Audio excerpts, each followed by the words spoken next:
The countdown to kickoff in Grey Cup 93 is complete. We've posed a lot of questions in the last 90 minutes, and now we're about to get the answers. And so for a description of the proceedings, let's go to the broadcast booth. And here again are Dan Kepley, James Curry, and Don Whitman. Thank you, Scott. Hi again, everybody. When you play football on the prairies in late November, you roll the dice, and they definitely came up 7 today. Cal Murphy in his 4th Grey Cup appearance as a head coach, the 11th time in the last 16 years that Cal Murphy has been in the Grey Cup game. For Ron Lancaster, his first appearance as a coach. This is the 6th. He has been there 6 times as a player, winning twice, once with Ottawa and again with Saskatchewan. Sean Fleming preparing to kick off for the Edmonton Eskimos. And this 81st Grey Cup game is underway as Blaze Bryant waits for it at the 20. Good downfield coverage by the Eskimos as Bryant is upset at the 31-yard line by J.P. Izquierdo. Sammy Garza is making his 4th straight start as Winnipeg's quarterback. He has yet to lose. He has thrown for 6 touchdowns. 3 of his passes have been intercepted. Cal Murphy said one of his concerns early in the football game with Sammy Garza is that he didn't try and do too much himself. On first down, Garza is going to throw. He's airing it out deep, looking for Alphen, incomplete. Murphy and Rogers were back defending. Michael Richardson last week in the Eastern Final had his best performance of the year in the victory over the Hamilton Tiger Cats. 3 of the Winnipeg receivers, Wilcox, Williams, and Alphen, went over 1,000 yards this year. And it is a big, experienced offensive line that Sammy Garza works behind. 2nd and 10, Winnipeg. The ball is at the Bomber 31. Garza dumps it off, intended for Richardson. The throw was a little high, and it's 2 and out for the Winnipeg Blue Bombers. 3rd down 10, Winnipeg. Good situation that Edmonton would like to keep Sammy Garza in is being able to nullify his first down completions and the number of yardage that he can get, put him into a 2nd and long situation through the course of this game. Bob Cameron was with Winnipeg in '84, one of 3 players with Winnipeg in that '84 championship. Chris Walby and Stan Mikowicz were the others. The veteran punter stands back at his own 17-yard line and launches a beauty. The Gizmo takes it back at the 23. He's trying to get to the outside, but he is going to lose yardage as he's down back at the 19. And that's one thing Winnipeg has done exceptionally well. Every time they have played the Gizmo, they have covered on 3rd down punts. A 56-yard kick, a loss of 5 on the return. There's a penalty flag in the play. And Don, Blaze Bryant was standing right in the middle of that. In a game of this meaning for both teams, you don't want to get involved early in a flag war. Major foul, unnecessary roughness. Winnipeg number 21 after the play, 1st down. Cal Murphy, I think, might have some words for Blaze Bryant as he comes to the sidelines because it took place after the play. An untimely penalty that's going to improve Edmonton's field position, and you just don't want them operating out towards midfield with this multitude of talent they have on offense. Sammy Garza open by trying to go deep. What will Damon Allen try? He fakes inside. He also is trying to go deep, looking for the Gizmo. He can't catch it. He was battling Kim Phillips going down the sidelines. Kim Phillips is going to have his work cut out this afternoon defending against the speedy Henry Gizmo Williams. Damon Allen this year passed for 25 touchdowns. He now has a career total of 151, number 10 on the CFL's all-time list. Don, you know, surprisingly, with all the numbers that the quarterbacks put up this year, Damon Allen ranks 2nd among CFL passes in efficiency rating. And that's one of the key statistics Ron Lancaster always refers to. The quarterback draw with Damon Allen, and he's stopped by Vaughn Booker. The Winnipeg front 7 exerting itself early in the ball game. Vaughn Booker, they need a big game from the big guy at defensive end, able to crash down from his right defensive end position and make the play. Damon Allen likes to take it on himself. He's got an empty backfield, no backs in the back, spreads the linebackers out across the line of scrimmage, tries just to hit a seam, but Von Booker has excellent speed in pursuit, able to make the tackle. Glenn Harper in punt formation for the Eskimos on third down. So a similar situation for Edmonton. 2 and out as Glenn Harper stands at his 20-yard line. Pressure coming from Winnipeg, but he gets the kick away, and this too is a good one. It chases Boyko back to the 25, and good downfield coverage by the Eskimos. Boyko goes nowhere. What a versatile performer Alan Boyko has been this year for the Winnipeg Blue Bombers. He has played as a punt returner, a kickoff returner, a wideout, a slot back, and as a safety. And at training camp, he left the team. He walked out.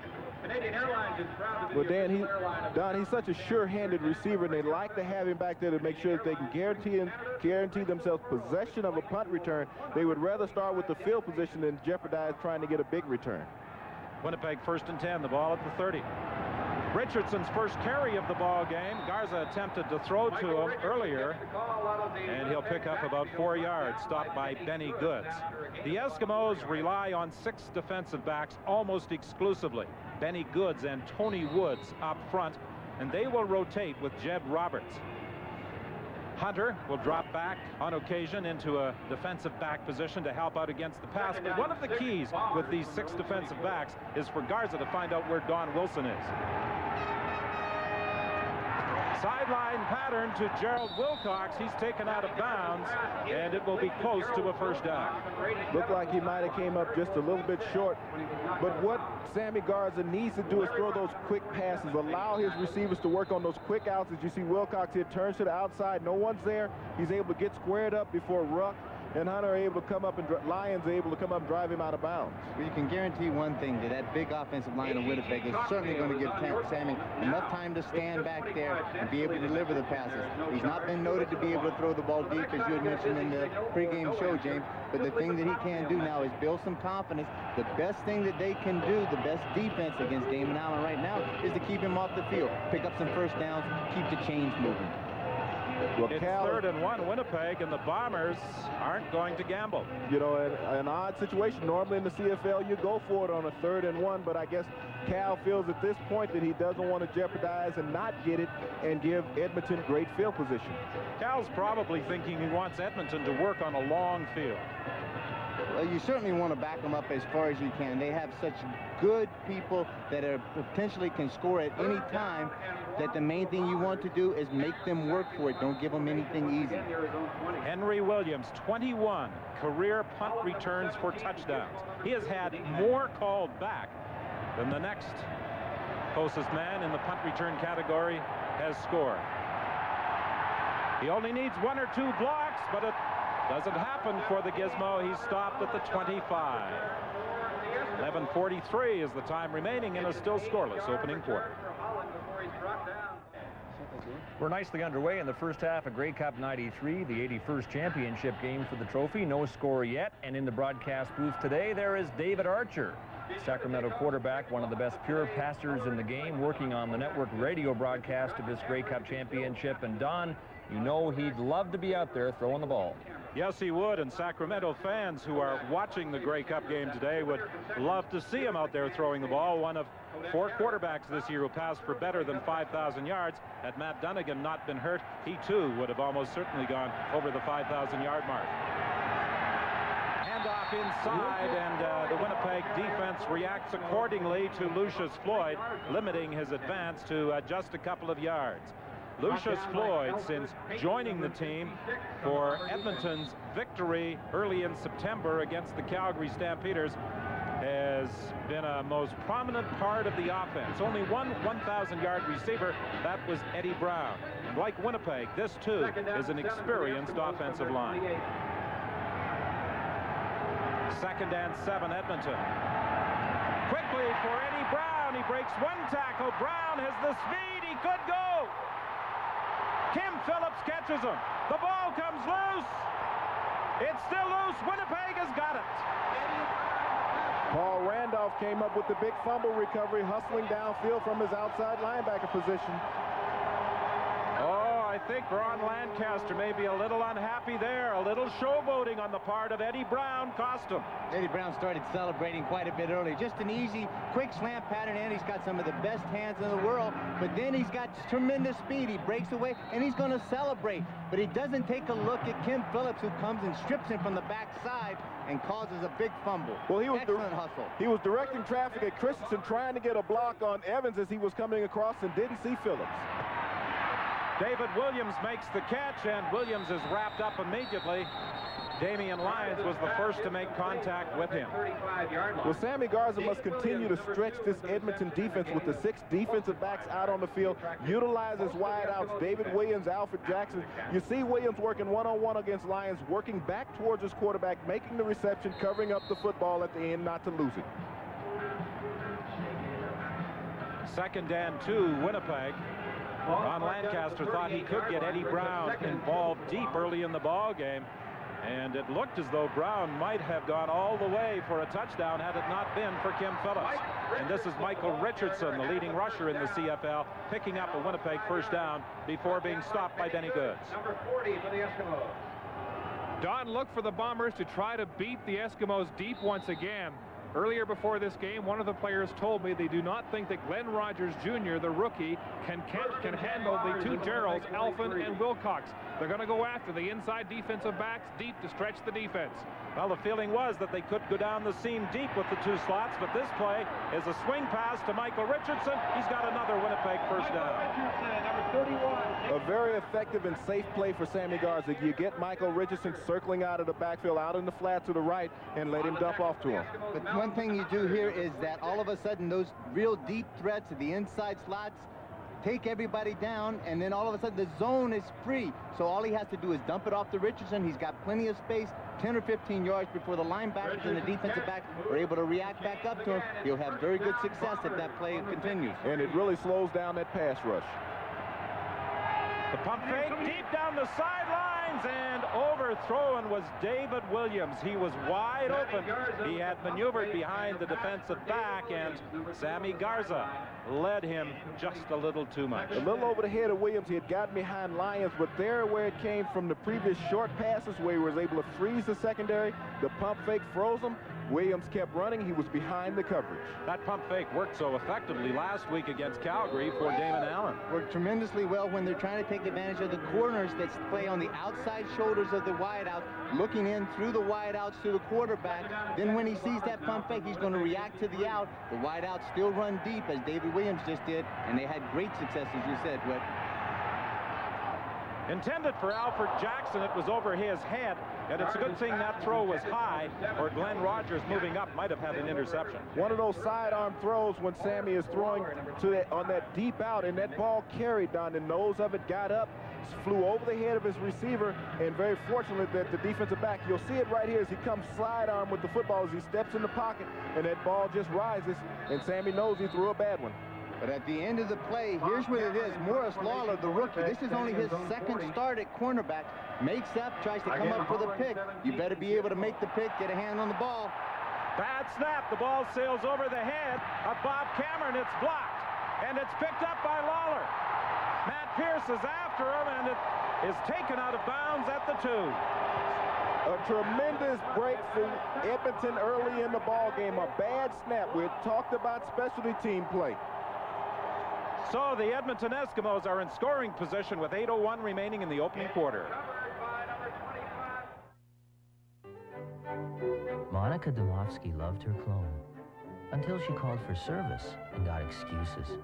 She switched to IBM Value Point with lifetime support. Her old clone, it serves whiskers just fine now. Think deeper. Think further. Think better. ThinkPad.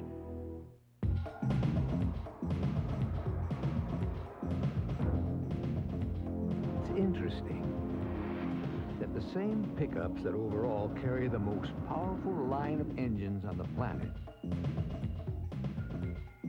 also carry the most safety features.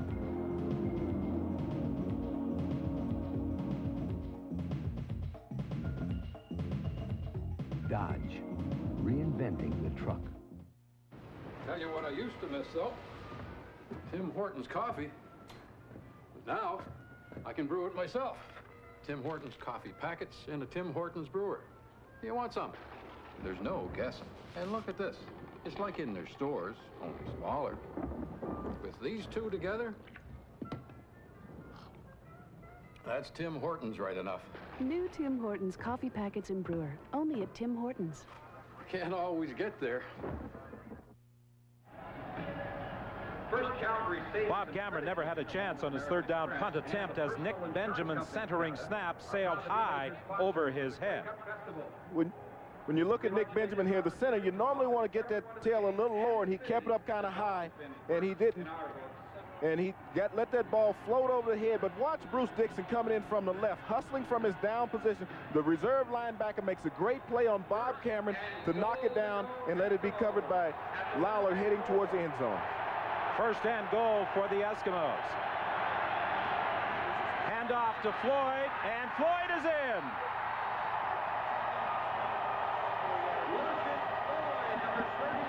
And Alfred Payton is going to draw a penalty flag. Floyd was attempting to celebrate in the end zone this way, and Payton came in and bumped him, and a penalty flag was thrown against the Winnipeg linebacker. I got a question why the penalty was thrown. He came in and gave him a little nudge. I mean, anybody as a defensive player, it doesn't matter. You don't want to be taunted like that. You made a mistake out there. You got a block punt on you. And then in this case, you want to go out there. You don't need anybody celebrating and turning flips on you. So Alfred comes over, he just hits him. He's not being aggressive. He's going to talk to him a little bit. He's really letting him know, hey, we got 60 minutes to play. Just one play is not going to make the difference in the ball game. And really, you look here on the search run right here. You get the ball to Floyd deep in the backfield. He reads the hole. He cuts back out to the right offensive tackle behind Morris. Objectionable conduct. Winnipeg number 56. After the touchdown, penalty will be applied on the kickoff. Touchdown stand.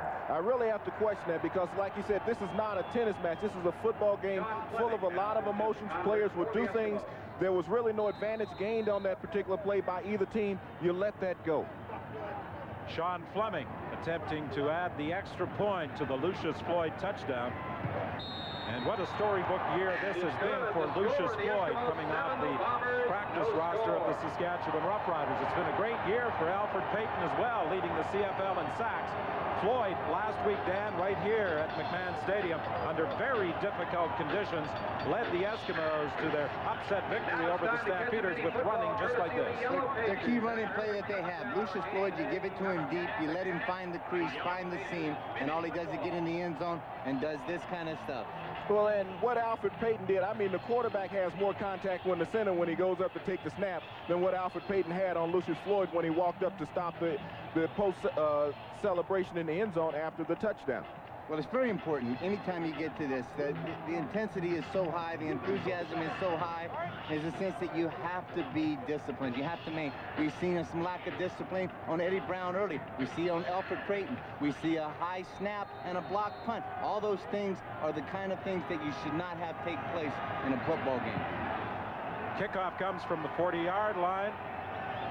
Taken by Blaze Bryant, and Bryant is shut down in the sidelines. He fumbles, and the Eskimos have got it. Two huge turnovers in this opening quarter. The Eskimos capitalized on the first for a touchdown, and Ron Lancaster's crew will get another opportunity with the ball at the Winnipeg 26. Trent Brown recovered the ball. A huge break for the specialty teams of the Eskimos. You'll see Bryant trying to fight for that extra yards, and the ball is stripped out, and Trent Bryant dives in and makes the recovery. That's what happens when you hustle sometimes just a little too much. Bryant was wrapped up, and he was fighting on the way to the ground. Great downfield coverage. Will Johnson was the player who was stripping him of the football. First and 10 from the 26. Pressure from the backside. Damon Allen escapes, and this is when he is very dangerous. Looking for the block to get a first down, and he'll be close. They have to contain Damon Allen. They can't let him get to the outside, Dan. They run the ball so well inside, and as the defensive players, the closing ends, they really want to close hard, get down inside, get involved in the play. Damon Allen keeps watching that constantly. So now they have to close hard, but also contain Damon Allen. You've got to attack him at the upfield shoulder and force him to come back inside. Once he gets out into this position here, he is as pure a runner as I have ever seen in this league. Well, Ron Lancaster made a very good comment when he said, we are quite willing to take our chances when Damon goes one-on-one with Winnipeg's linebacker. The kind of matchups that you like to get is sometimes you get a running back against a linebacker, you think that's a mismatch. When Edmonton is allowed and able to get Damon Allen one-on-one out with either a defensive end or an outside linebacker, they feel the advantages to Edmonton. The measurement reveals an Edmonton first down. The ball is just outside the 16-yard line. Allen pump fakes. He'll run up the middle and get to about the 11-yard line. Stopped there by Vaughn Booker. Let's go to the sidelines, and here's Mark Lee. Well, Don, I can tell you that emotions have been running wild on this Blue Bomber bench. When Alfred Payton came off after that penalty in the end zone, Cal Murphy had to physically grab him to try to calm him down. 2 or 3 players took a look at him. Matt Dunnigan was exchanging loud words with him, trying to calm him down. This whole team is somewhat unnerved by these 2 turnovers so far. Well, I like Vaughn Booker's chances of controlling Alfred Payton better than Cal Murphy's.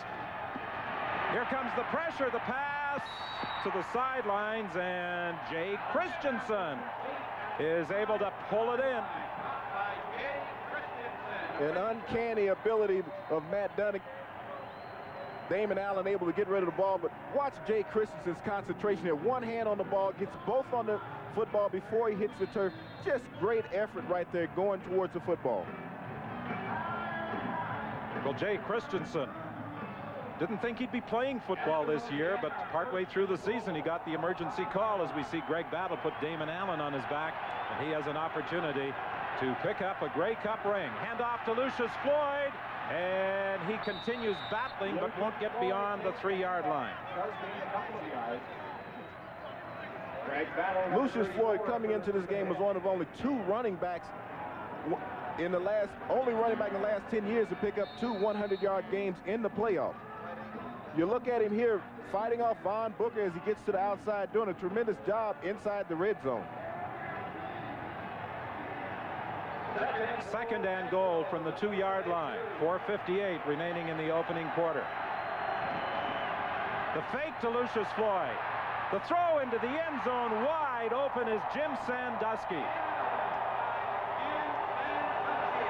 Damon Allen faking inside to Floyd, rolling out. They have to honor the threat of him running, and Sandusky was wide open. It's the identical play that we saw last week in the Western Final where he wheels out. Jay Christensen was the slot at that time. They're stacked. Now Sandusky comes. He becomes the slot.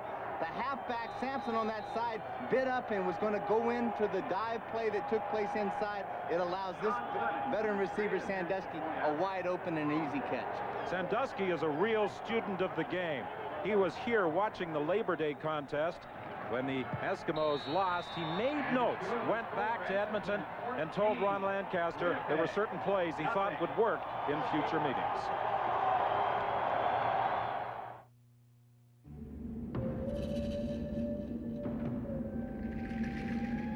What happens when a viper sheds its skin?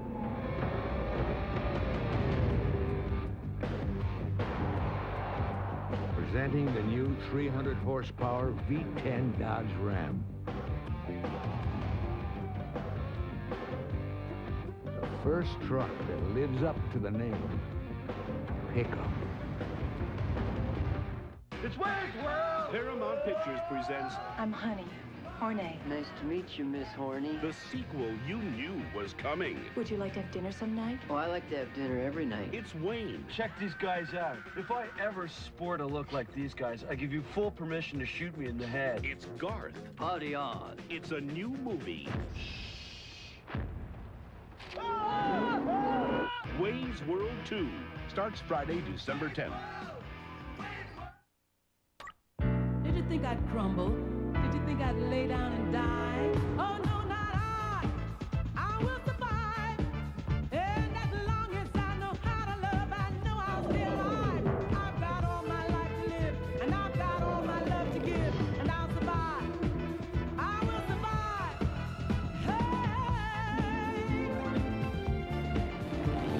Duracell. You can talk the copper talk. Break up the streets of Calgary shine brightly south of McMahon Stadium, and Jim Sandusky, a shining moment in the end zone, grabbing a Damon Allen throw for a touchdown as the Eskimos capitalize on a second Winnipeg turnover. Exactly the play that we talked about at the beginning of the show, where Damon Allen comes out, he breaks out contained, he has the option to run if he's available. If in this case, a wide open Sandusky, he chooses to throw for a very easy touchdown. Blaze Bryant is off the kickoff return team. Errol Brown has replaced him. Boyko is back there. Boyko starts out from his own 14. Penalty flag in the play as Boyko tried to get to the outside, and this almost certainly will be an illegal block against Winnipeg. Well, Darrell Sampson looked to be the culprit in that area after being victimized by Sandusky on that last touchdown play, and to come back and take a blocking penalty in the back is going to set Winnipeg's offense a little further back in their field of position. Illegal block. Winnipeg number 30 on the run back. 10-yard penalty. First down. Right now, let's go down to the sidelines. Here's Chris Cuthbert. Don's second Grey Cup touchdown of Jim Sandusky's career. He missed most of this season with a broken collarbone. There's speculation the collarbone is weak and could be rebroken. He's told us that he would clarify the injury after the game, but so far he's made a big impact on this one. And he made a big impact last week in the Western Final. Garza throwing deep for Gerald Wilcox. It's intercepted by Dan Murphy. The third turnover of this opening quarter for the Edmonton Eskimos. They produced touchdowns off their first two, and they get a third chance. Dan Murphy, the second week in a row that he's come up with a tremendous interception. An interception last week in the end zone against Doug Flutie that stalled their bid for a touchdown. But then in this case, he covers just a tremendous amount of ground. Sammy Garza right here is going to be throwing the ball this way. Dan Murphy, we don't have him in the picture, but he'll come over from center field playing a great free safety as you expect from your free safeties, and come over and pick this one off, giving the up top help, and he picks it off and is able to return it back down to the 33-yard line. Back to the live action. Damon Allen on first down. He dumps it off for Eddie Brown, and it's incomplete. Eddie Brown, in his other stops in the Canadian Football League, was used as a wideout. With the Eskimos, he's been used as a slot.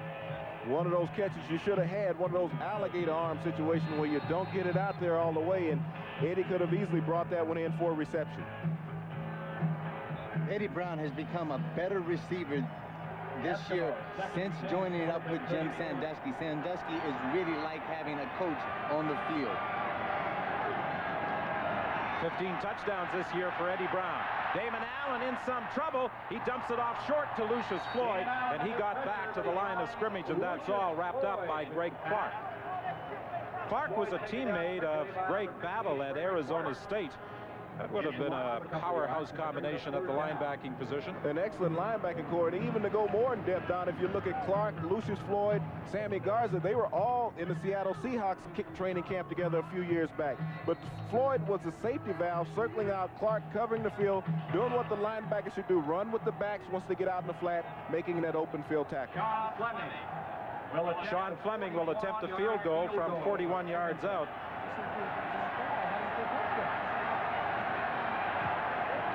Penalty flag in the play. The kick is good. I think we'll get probably offside against Winnipeg, and I know that Coach Lancaster says, I will never take points off the board, so let's see if that'll hold true. And that would be the proper call, Dan. If you have three, keep the three, because nothing is guaranteed after that point. Well, offside. Winnipeg number 26. Penalty is declined. Field goal stands.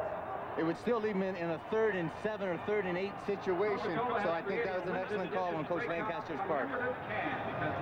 2:53 remaining in the opening quarter. 17-0 the Eskimos lead. They have scored more points in this first quarter already than they did in the two meetings this season. On August 13th, Winnipeg won 53-11. On September 26th, the last time the Eskimos lost, by the way, Winnipeg won 52-14. Well, Don, I think Cal Murphy said it best to us a week ago when he said you can't can up all those points that were scored early and bring them into today's game. Winnipeg 1st and 10 from the 35. Garza steps up, but he's in trouble. Throws to David Williams. He's got a first down up to midfield. Tony Woods thought he had a shot at Sammy Garza, but Garza was able to unload, but he's hurt. Sammy was really brought down hard by Tony Woods, who was relentless on his pass rush in pursuit of the young Winnipeg quarterback. He's working one-on-one inside. He was able to get free and get to Garza. David Williams working that slant route inside of Holland, goes up high for the football and brings it in for the first down. And one of the good things that you see there is that Holland is the guy who takes a quick peek back inside to take a look and see where the quarterback is, and he loses containment with Damon. Garza looking for Williams again. Williams reached up and it deflected off his fingertips. Larry Rock with the deflection. Well, the most points ever scored in the opening quarter in Grey Cup history, 18. Back in 1943, the Eskimos have 17, and they scored those 17 points in 4 minutes and 47 seconds as the result of 3 Winnipeg turnovers. Second and 10 at their own 54. Second and 10, the Bombers at their own 54. 1:40 remaining in the opening quarter. Garza, this time, is caught from behind and dropped for a loss. Leroy Blue got to the Winnipeg quarterback. Those blitzing Winnipeg Edmonton linebackers coming from all over the field. Blue lining up out on the right, was able to draw a bead on him. Blue's just had a tremendous year. Excellent speed, comes from the outside, has been able to cover in passes. But what he does, he lines wide outside, gets good contain, and just shows tremendous speed in pursuit and getting at Sammy Garza. That's one of the assets that Winnipeg does not possess anymore since Matt Dunnigan, the ability to elude that kind of pressure. Bob Cameron's third down punt. Urban Bowman, in charge of Winnipeg special teams, says that the Gizmo has 3 speeds, and you never want him to get into third gear, and the Bomber defensive unit didn't. Let's go to Scott O. Okay, Don, I'm watching the game with our game day analysts, Doug Flutie and Dave Ritchie, and Doug says if Winnipeg wants to get back into this game, it's time to stop throwing and start running, Doug. Yeah, that's against my personality, but I think they have to hammer the ball a little bit. Don Wilson is playing as a defensive back, not a linebacker, and they're a man short against the run, and Winnipeg should just make an effort to move the ball on the ground. And get Michael Richardson into this game. Get him involved.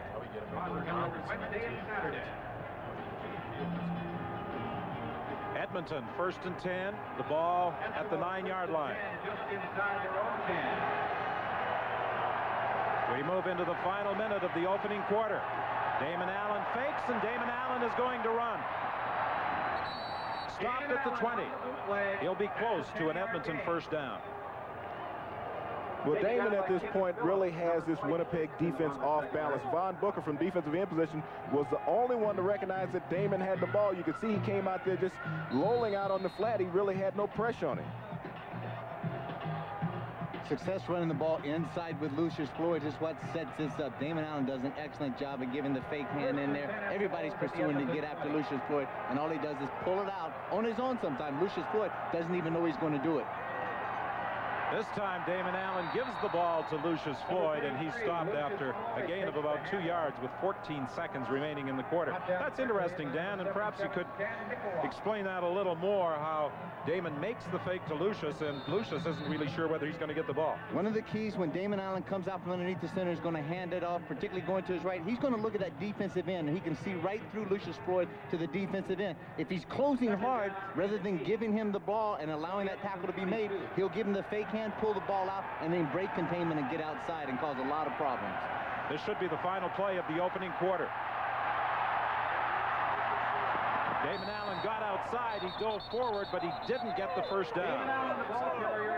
The ball came loose, but it was after he had hit the ground, and again there's a penalty flag, and Greg Battle and Greg Clark are involved. Alfred Payton is also there having words. Greg Clark threw a forearm up into Damon Allen's face, and he's going to get a 15-yard penalty after the dead ball play. I think you're right. He jumped up off the turf really fast, and the helmet's just hit. I'm telling you, this is Winnipeg number 58 after the play. 15-yard penalty, first down. Greg Battle making some pursuit, gets his foot, and he steps on Damon Allen's hand, and I'm sure that's why Damon was upset. But when Damon jumped up, and then all of a sudden, there was Greg Clark, and they just bumped heads, and the flag was thrown immediately against Clark on objectionable conduct or unnecessary roughness. So there will be one more play, but even more importantly for the Eskimos, they retain possession of the ball. Well, costly penalties and turnovers have really hurt Winnipeg. Right here, watch Clark when he gets up with the forearm right in his face. Well, they have signaled the end of the opening quarter here at McMahon Stadium with the Eskimos in front by 17.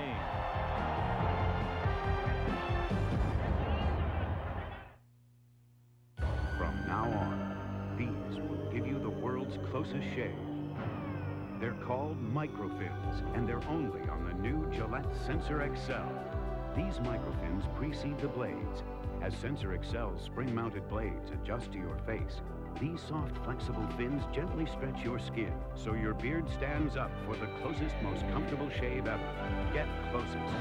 Get the new Gillette Sensor XL. Young man, have you seen this? Why, it's enough to put even me in the Christmas spirit. What is it, sir? A newspaper? Look at all these great gifts. And with Canadian Tire's guaranteed low prices, why, even I approve. Is it a brochure? No. A magazine? No. Here, have a look. It's a flyer. Look for the Canadian Tire Weekly Christmas Flyer. Canadian Tire lets you give like Santa and save like Scrooge. CBC Sports presents the CFL on CBC. Brought to you by Dodge Trucks, reinventing the truck.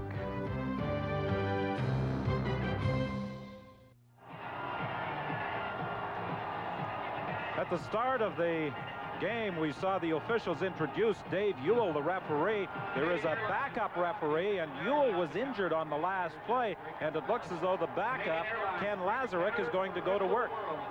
It was a little warmer out there today, and he don't mind walking on the field. A week ago, he might have declined that opportunity. Exactly. Let's take a look at the replay just a minute, because I want to show you why Clark got so upset. Let it run just a bit, all the way down to the very end where Damon Allen gets tackled, because I want you to watch his right knee as he's starting to get up. He gives a knee right into the back of Clark. Keep running it, keep running it. Just watch right here. Watch his right knee. There, he gives him a little push. And that's why Clark turned around and get the helmet up in the head and said, wait a minute. If you're going to call a flag on me, then he's the guy that gave me the push first. But Dan, isn't it more often than not that the guy who retaliates is the one who's going to get the flag? That's exactly. Got to be a little more headsy in these situations. Retaliation is where you're always going to get caught. It holds up in every sport that I know of. First and 10, Edmonton. Allen fakes inside. He throws deep, intended for the gizmo, incomplete. I'm impressed with the speed of Kim Phillips running down the sidelines with the gizmo, and earlier when he caught Eddie Brown and stripped him of the ball. Well, Kim has had a solid season playing that left cornerback position for the Bombers. You see him running stride for stride here with the Giz, and the Giz is giving it his all, and he is one of the more speedier players in the CFL. Kim Phillips has done a fine job this season for Winnipeg, playing the left corner position. 5 interceptions on the year. Out of North Texas State. Second and 10. The ball is at the 41. 17-0. The Eskimos lead. This is a time count violation against the Eskimos.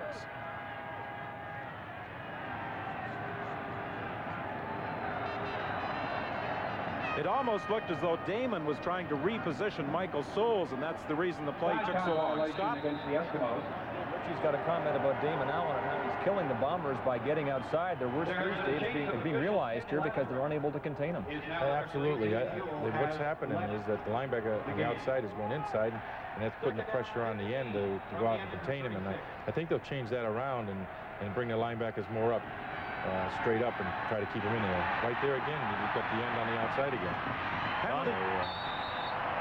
Penalty flag downfield as the pass is completed to Eddie Brown. Pass for about 16 yards. Eddie Brown, is very difficult to run with him all over the field, and Winnipeg is going to find a big problem with that with their halfbacks, with the speedy Eddie Brown chasing him from sideline to sideline. We're going to get an interference probably downfield.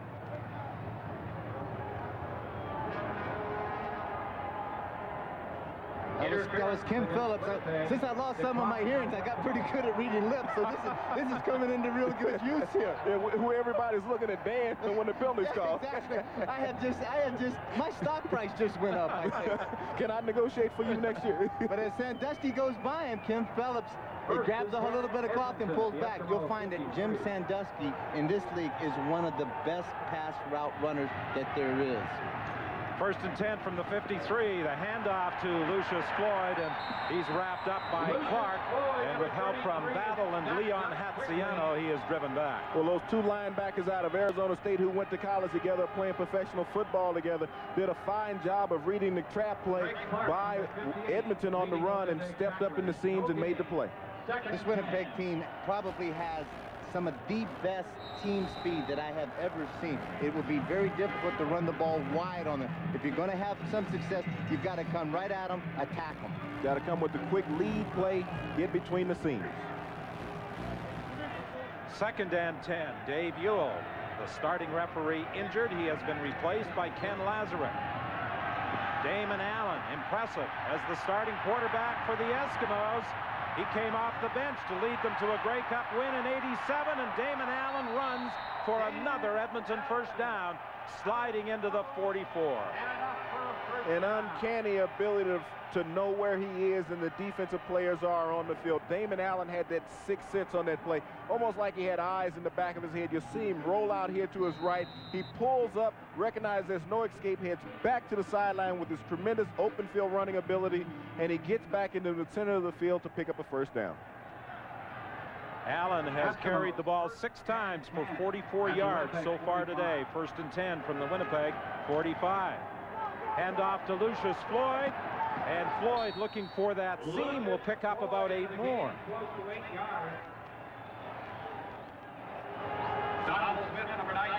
You look at Greg Battle here right in the middle, the leader of the Winnipeg defense on a pursuit angle, trying to get outside to Floyd. He makes the tackle, but you cannot allow him 8-9 yards into the secondary before you bring him down.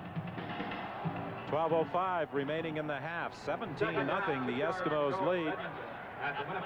2nd and 2, the ball at the Winnipeg 37. Damon Allen fumbles the exchange from center. He doesn't get his hand back on it. And it will be 3rd down. Edmonton. Damon Allen appears to be okay. He was just a little slow in getting to a sitting position. Let's go to the sidelines, and here's Chris Cuthbert. Don, Dave Ewell gone for the day. A disappointment for the head official today. He has ruptured a small muscle in his lower right leg, so he's done, and Ken Lazarek will finish up today as far as the head referee is concerned.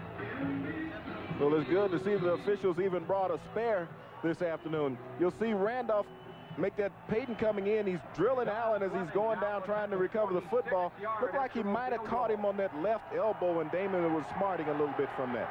A 46-yard attempt for Sean Fleming. He was good on 10 out of 13 this year from between the 40 and the 49, and this one is wide. It goes through the end zone, however, for a single point as the Eskimos increase their lead to 18-0. On December 10th, the battle begins. Geronimo's jumped Turkey Creek. The Apache are out. For the fate of a people.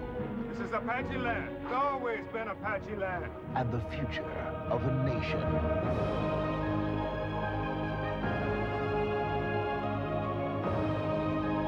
Geronimo, an American legend. At theaters December 10th. It seems these days, folks are taking a new look at their priorities. Good thing, then, that Chevy offers the roomiest full-size pickup ever made. So family can come first, and work second. The extended cab from Chevrolet. Chevy, the most dependable, longest-lasting trucks on the road. I'm losing 21-17. Mostly because of this brick wall of a linebacker. Nothing gets past this guy. Nothing. So, last quarter, seconds left. Can't go through, can't go around, gotta go over. Bomb! It was a long bomb! Ah! Touchdown! Touchdown! Touchdown! Touchdown! Boy, I love this game. I really love it.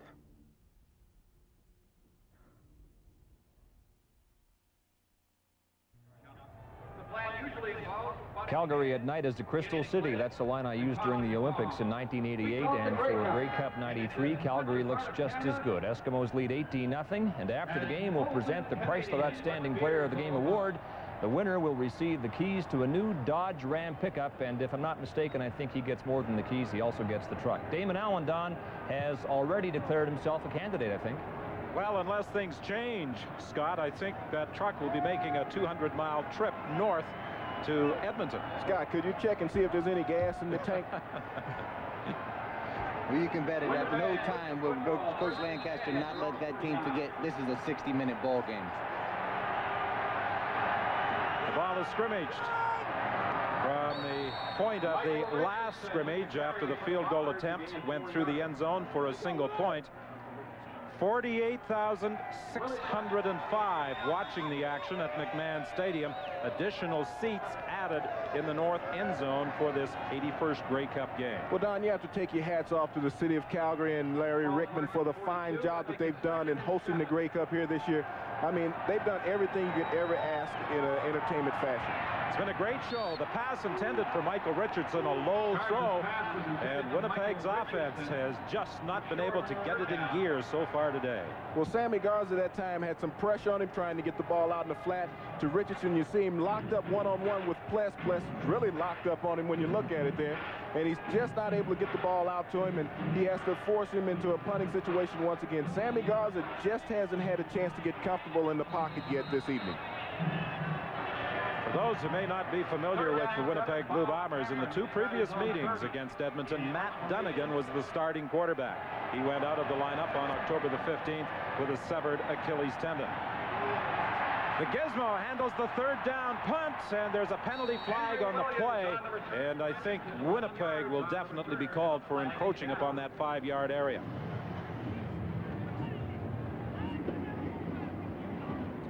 Tonight we've been seeing some spectacular aerial views of McMahon Stadium and the city of Calgary, and they're being provided by Still, manufacturers of the best in outdoor power equipment, and the helicopter is being piloted by Dave Thomason. Very steady job by Dave at the controls tonight. There's the chopper. First down, Edmonton. Well, we don't have to rely any longer on Dan's lip-reading ability because the referee's mic is working, and the penalty gives Edmonton a first down. The Eskimos at their own 38. Well, I guess he can put his sunglasses back on now. Again, my values is short-lived. We love you, Cap. Yeah, you know, 4 or 5 minutes of all that fame, and I guess that was about it for me. 10:08 remaining in the half. Damon Allen throwing over the middle. Just a little too far for Michael Souls. Michael Souls had creeped out of the backfield, got in that seam between those Winnipeg linebackers.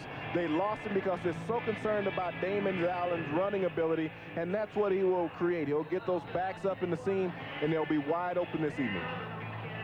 Michael Souls is doing just a tremendous job this year. You know, Edmonton lost Blake Marshall, one of their key running backs. Lucius Floyd comes in. A lot of the weight fell on Michael as far as being able to have to carry the mail, and now he's become a great blocker for these guys.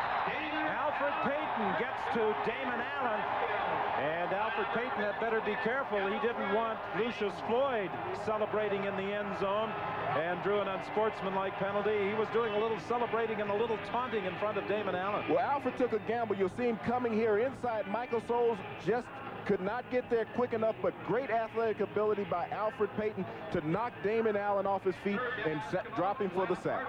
Michael Souls may have underestimated the speed of Alfred Payton at that time. He tried to line up outside and then come back on almost like a crackback block. Penalty flag as Glenn Harper was decked.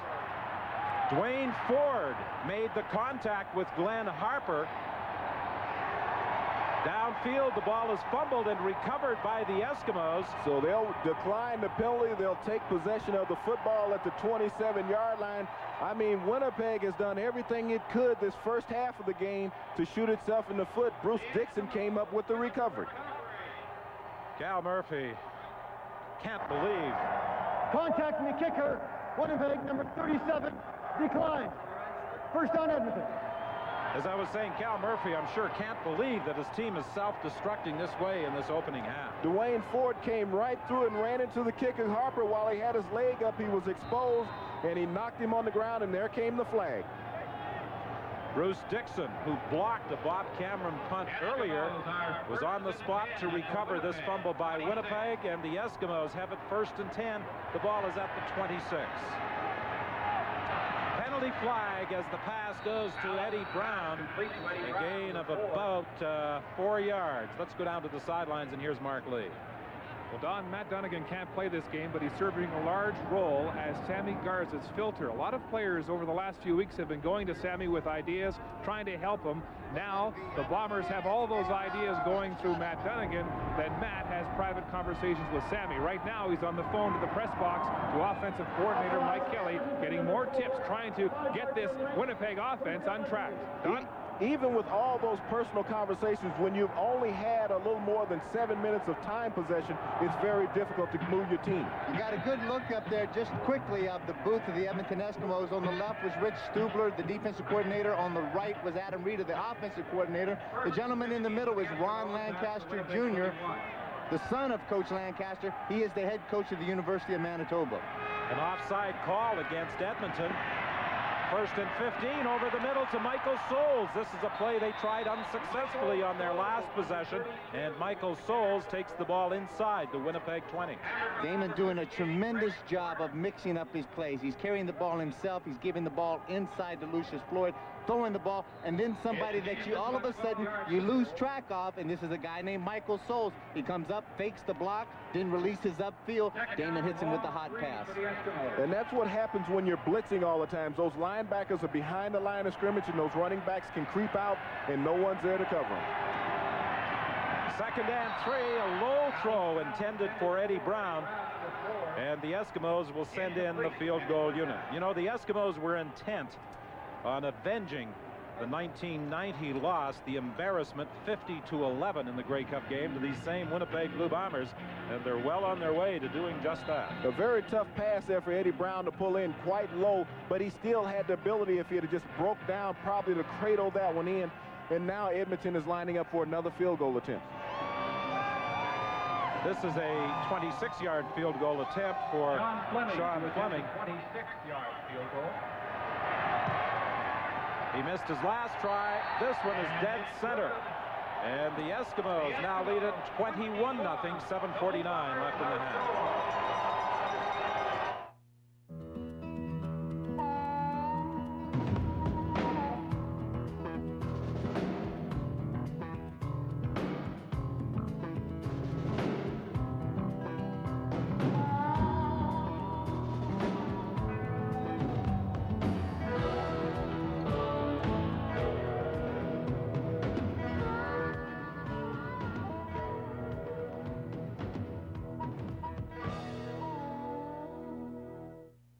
Occasionally, Subway will bring a group of sandwich artists here to China to show them something they won't see at Subway, a great big wall. That's because we're proud to create our sandwiches in the open, fresh before your eyes, so you can choose from a garden of fixins, thrill at the sight of baking bread, and watch the fine art of sandwich making, which leads to the best part of the Subway experience, lunch. See your sandwich being made at Subway, the place where fresh is the taste. Now on to the Sahara to talk about oven temperature. Now, AGT Long Distance can bring you and your loved ones closer together by miles. As a new sponsor of the Air Miles Reward Program, AGT awards travel miles for all your residential AGT long distance calls. Collect travel miles to take you to the people you love to call or to exciting vacation destinations. So start collecting your travel miles today. Call AGT and see how far your long distance calls can take you. You can call for miles and miles and miles. Oh, yeah. Welcome back to the 81st Grey Cup in Calgary. The Edmonton Eskimos capitalizing on a lot of Winnipeg mistakes and lead 21-0. They're here from all over the world. This is Prince Albert of Monaco. He's a member of the Monaco bobsleigh team. They've got a race here tomorrow. He also competed for his country in the '88 Winter Olympics here in Don, Dave Ritchie says, hey, I know that guy. I drove by his house once when we were on vacation in Monaco. Well, Canada Olympic Park is not far from McMahon Stadium. And, you know, the conditions tonight are somewhat similar to what they were during the Olympics in '88. It was very mild in Calgary during the 1988 Olympics. As a matter of fact, I think on 3 days they reported that the temperature here was warmer than it was in Miami. Well, you look here, Gerald Wilcox working outside on Hollins. The ball just gets away, and Hollins almost makes a one-handed interception there. Just at the end of that play, Sammy Garza needs to be more concentrated and spread the ball around to the different receivers. Errol Martin into the ball game. Leroy Blue goes out. Second down, Winnipeg.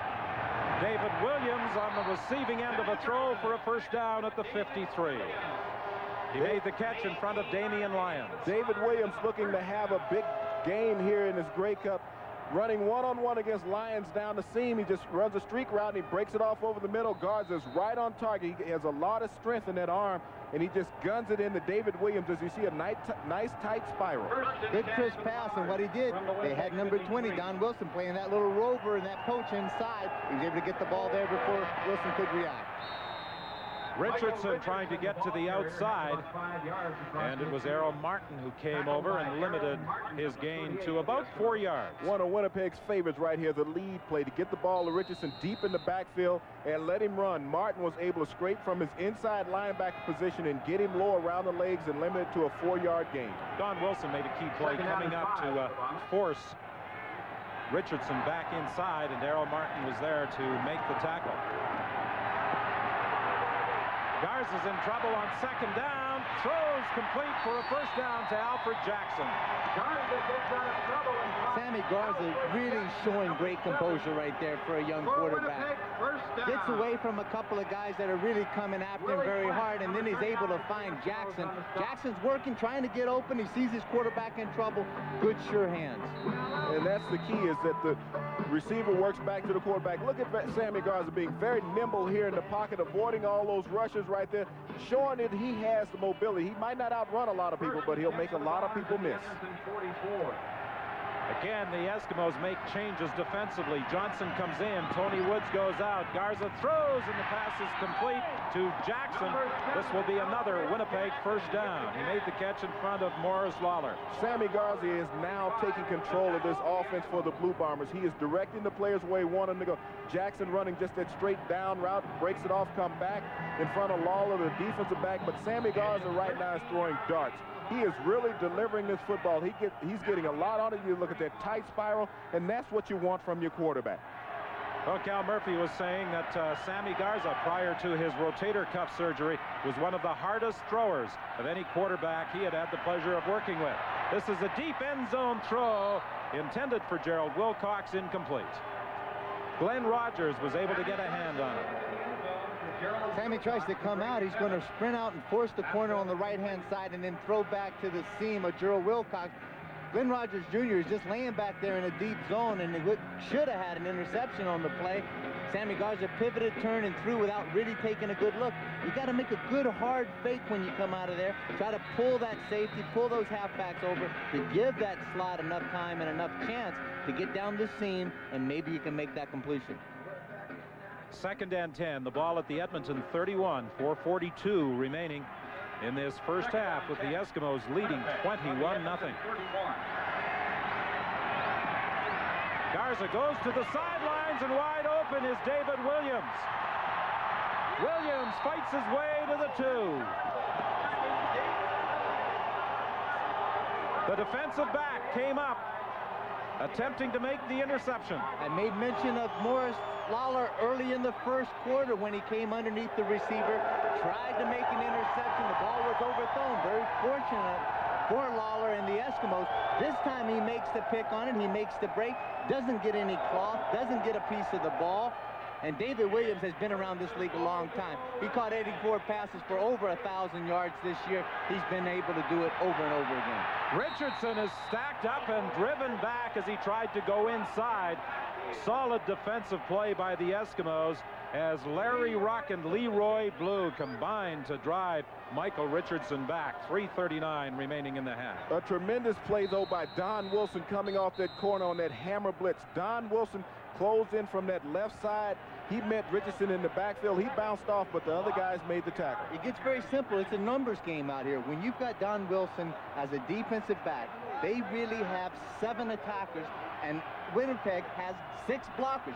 Somebody's got to be free, and that free guy is responsible to make the tackle. It's now 2nd and goal from the 5-yard line. Players right there exerted themselves just a little bit, trying to serve that intimidation up. Good to see no call on the play. Garza won't get a chance to throw. All sorts of pressure, and Willie Pless celebrates a quarterback sack. But Benny Goods with the tremendous penetration from the initial point of attack, getting up in Sammy Garza's face, not allowing him to pull up outside. Willie Pless on that great pursuit from the backside just runs right through him and dropped him for a big loss on the play. Pless comes in. He's 5'11", 210 out of Kansas. Legal contact and an eligible receiver. Edmonton, number 10. Half the distance to goal line. First down, Winnipeg. Penalty flag on Damian Lyons, and that enables Winnipeg to take 3 more shots at putting it in the end zone. Well, a tremendous break for Winnipeg in this instance where they had been sacked outside the 10-yard line. Now they have the ball, 1st and goal at the 3. Great opportunity. And they have to capitalize on it right here. They cannot afford to come out of this situation with less than a touchdown. Well, this is where they started on their previous series before the Eskimos came up with 2 big defensive plays. So they get 3 more shots from the 3-yard line. You got to put those big hogs up front to work. Let them reestablish a new line of scrimmage and run the football right here. There's a delay as referee Ken Lazaruk comes over to the sidelines. I think he's going to confer with the official timekeeper. There may be a problem with the clock.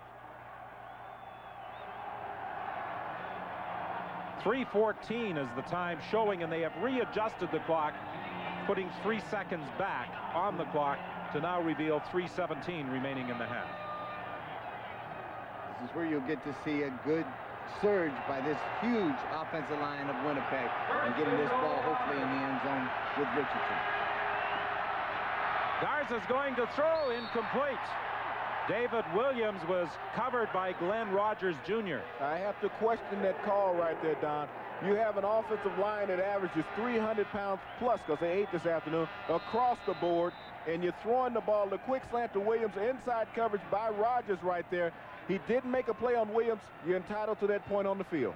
It will be 2nd and goal from the 3 with 3:02 remaining in the half when we return to McMahon Stadium. From now on, these will give you the world's closest shave. They're called microfins, and they're only on the new Gillette Sensor XL. These microfins precede the blades. As Sensor XL's spring-mounted blades adjust to your face, these soft, flexible fins gently stretch your skin so your beard stands up for the closest, most comfortable shave ever. Get closest. Get the new Gillette Sensor XL. This month at Mazda, everything is on sale. Sale refers to guaranteed minimum discounts on the following 93 vehicles. $1,000 on the 93 Mazda truck. This offer does not include the use of Mazda employees when your brother-in-law moves. $1,500 on the exciting 323, which is one of my personal favorites, and the classic MX-6 Missed Air. Maybe that's my favorite. A $2,000 discount on Protege. This is a really good deal, as well as the smooth handling 626 Chronos and the family-sized MPV. Immediate family only, second cousins not included. And a whopping $4,000 discount on the luxurious 929 Serenia. See our newspaper ad or your Mazda dealer for details. It is by far our most important and vital cargo. We carry it throughout Canada, from the central heartland, across the broad prairies, and to the Pacific. It's the most valuable shipment you can entrust to any carrier. It's your company's reputation. Reimer Express. Affordable reliability. Sammy Garza took advantage of the timeout to go to the sidelines and confer with Matt Dunnigan. And as Mark Lee told us earlier Dunnigan is deflecting a lot of the comments from his teammates, and Garza is getting his instructions from offensive coordinator Mike Kelly. Got a good look on the replay there. Glenn Rogers Jr. helping out the rookie, Morris Lawler. When David Williams came in on that inside, they actually are doubling David. The toss to Richardson, touchdown.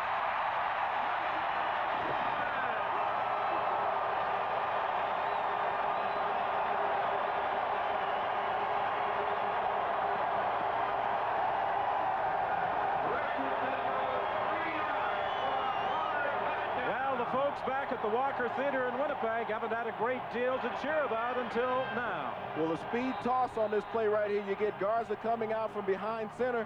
He fakes the ball into the belly of Chris Johnstone. He pitches it out to Richardson as he's coming around the corner, and Winnipeg is on the board with their first major of the evening. Richardson, despite being the leading rusher for the last 2 years in the CFL, has only scored 7 rushing touchdowns. And with this touchdown, the Bombers have narrowed the deficit to 14 points. It looks European, definitely European in style. He hugs you, there's lots of room.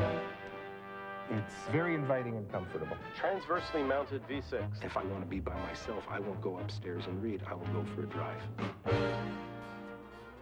It would be a winding road, trees, mountains. There would have to be water. I love the way this thing corners. Responses in this car are smooth. I could drive this car all day. You just made a dream come true.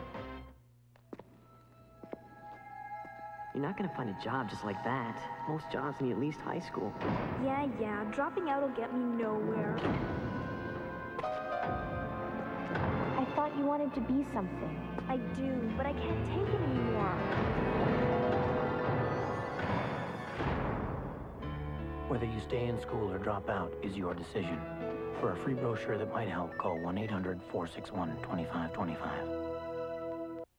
Honey, I know we need a new car, but I'm not sure what we should be looking for. Well, let's make a checklist. Okay, I want air conditioning and automatic transmission. Stereo cassette, lots of room. Oh, and it's got to be safe, so it must have those anti-lock brakes. But most of all, it's got to fit our budget. Pontiac delivers everything you want in a Sunbird 4-door. Now at $13,488 or $229 a month.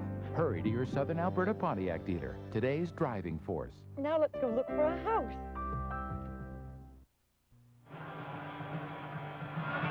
Michael Richardson missed half a dozen games this year because of injury, but still ran for 925 yards. And from 3 yards out, Dan, he put it in the end zone for Winnipeg's first score of this 81st Grey Cup game. Good play. Look at here. If this is Richardson comes this way, he's going to counter out as Sammy Garza on the option.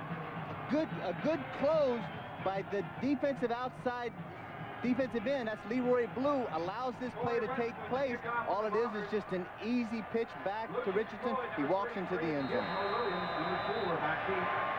Troy Westwood preparing to kick off. Lucius Floyd and the Gizmo are awaiting the kick. Go get it, go get it, go get it! Lucius Floyd goes back to his 11-yard line. He's upset with a good tackle by Brendan Rogers, who has led Winnipeg on special teams all season. Well, Brendan Rogers does a tremendous job of getting downfield and making that open field tackle. Winnipeg controlled the ball for 5:05, putting it in the end zone on an 11-play, 75-yard march, but they were certainly aided by an interference call against Damian Lyons. Well, look at Brendan Rogers here, always hustling downfield on specialty team, knocks Lucius Floyd off balance right there and stops him at the 33-yard line. 2:41 remaining in the half. First and 10 from the 33. The handoff to Floyd, and he's upset at the 36. Don, they've added 12,000 additional seats for Grey Cup 93 in Calgary, and the seat furthest away from the action is GG in the far north end zone, the very top of the temporary stands. The view is looking south. It's a perfect view of the skyline of Calgary if you turn around. I think they also had a perfect view of the F-18s when they flew past at the start of the game. Seat cost $93, including GST, which is always topical out here in the West, as you know. And the fans sitting up there are very thankful that the wind isn't blowing today. Lucius Floyd takes the pass over the middle and gets to the 50. Terrific read that time by Damon Allens. Paul Randolph, the outside linebacker, was coming scot-free, and he knows that he's not going to be blocked, so the pressure falls on him to make the read and dump it hot. He sees the linebacker. You see the blitz right here with Winnipeg. They're bringing everybody. Lucius Floyd circles right out of the backfield, comes through that crack. Von Booker's in a chase mode. That defensive lineman cannot run with your tailback. A gain of 14, first and 10 from the 50, 1:57 remaining in the half. Lucius Floyd this time will only get a couple of yards with Greg Clark making the tackle. Winnipeg plays this tenacious gambling defense where you'll see their linebackers flying around. They do a lot of stunning up front, intertwining with the defensive linemen, and that play there, they was able to stop Floyd, but sometimes it will victimize him. One of the things Winnipeg does a little differently now up front with their veteran nose guard Stan Mikowicz is that he plays a little softer. He doesn't come as aggressively as he used to. Pass intended for Eddie Brown or the Gizmo. The two are in exactly the same area. Doesn't really matter who it was intended to. It's incomplete. Little chat between both of those guys. Obviously some miscommunication on where somebody is supposed to go. The inside guy looked like maybe Eddie Brown was supposed to go down the seam, and the Gibbs was supposed to drag under on the quick slant. That fella borrowed Scott Oak's hat from last week. That could be. Hey, Scott made a fashion statement last week, and it's catchy. 1:29 remaining in the half. The Bombers appear to have settled down and are playing more disciplined football after, at times in the first quarter, almost appearing to lose it. Boyko waits for the ball at the 12. Good downfield tackle by J.P. Esquerdo. Each side has players who excel on special teams. I talked about Brendan Rodgers for Winnipeg. J.P. Esquerdo, who came over in that big trade between Toronto and Edmonton, does the same job for the Eskimos. One of the key figures, Edmonton and Toronto early in the year made a historic 8-for-8 trade. Of those 8 players, 7 are still on this Edmonton Eskimo roster, and that being one of them who was noted for his great specialty team play. And we also saw Bruce Dixon earlier with his recovery of the fumble on the specialty team play. 2 great acquisitions for Edmonton. A great trade for Edmonton. It might be the worst trade that the Argos have ever made. I don't think might is the word. It was the worst trade the Argos have ever made. Benny Goods and Leroy Blue honing in on Sammy Garza. These two guys up front have just been coming relentlessly all game. Benny Goods from the inside with Leroy Blue containing him, and he actually fumbled, and it was recovered on the play by his center, Von Conan. It's an 8-yard loss. Willie Pless is down on the play, grasping his knee. Hopefully it's nothing serious. We saw Willie lead the game a couple of times this year with some slight concussions, and this is a little different this time. Well, it was something quite serious in the sense where Willie was knocked out, but he was knocked out, unfortunately, by his own player, the safety, Dan Murphy, at one time. Well, you can see both those guys, Benny Good and Garza, rolling over on Willie Pless and getting that knee caught up and pinched. They're taking a good look at it right now. That right knee slid right under Sammy Garza as he was being brought down by Benny Goods on that sack, and Willie Pless was caught in an uncompromising position. Just to pick up that the thought that I had earlier, when he did get knocked out one time during the game, he actually missed 2 games after that because of the concussions. Well, you'll see him right here. If we could get him to freeze it right there, you'll see where all that body is laying right on his knee right there. And Willie Pless, when you get that leg in that position, you're going to get some damage around that knee area. The unfortunate thing that happens, again, this is some of the knocks about playing on AstroTurf, because once that foot gets planted, it doesn't give the way natural grass would at times, so all the stress and strain falls on the joints and the ligaments. But it's nice to see Willie coming off the field under his own power and really not showing any sign of a limp. Actually, he's jogging now. A very good sign to see. James, you know, this is the Grey Cup. They got to drag you off this field, kicking and screaming and bleeding to death. You don't come out. This is the championship game. If there's any pain, Dan, it will have to show up tomorrow. It won't exist today. 2nd and 16. Errol Martin has come into the ball game. Bruce Dixon is in. Willie Pless is out. Mike Richardson trying to run and is stopped at the 10-yard line. Leroy Blue, who has had a solid first half, makes the tackle for the Eskimos. You know, they're trying to run that counter trade where you pull the backside of Winnipeg's offensive line, but a tremendous job is done by the front side of Edmonton's defense. They go in and they knock off the pulling offensive lineman to disrupt that running game before Richardson can get around the corner. The Eskimos have called a timeout as Winnipeg's Bob Cameron will be standing in the end zone for this third down punt. Ron Lancaster trying to take advantage of the clock with 59 seconds showing before halftime. And what little bit of wind is swirling around in this stadium, the flags are going with the Edmonton Eskimos right now. Turnovers in the opening quarter resulted in the Eskimos scoring 17 of their 21 points. Third down, 19. Again, a high snap to Cameron, but he's able to pull it down.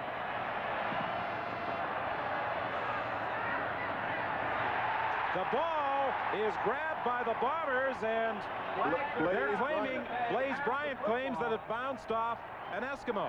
Well, it did, but it looked like it hit Trent Brown, and when it hit Trent Brown at that time, then that made him and Blaze Bryant in the no yards penalty. I think they'll call no yards. That's exactly what happened. Blaze Bryant was definitely within 5 yards.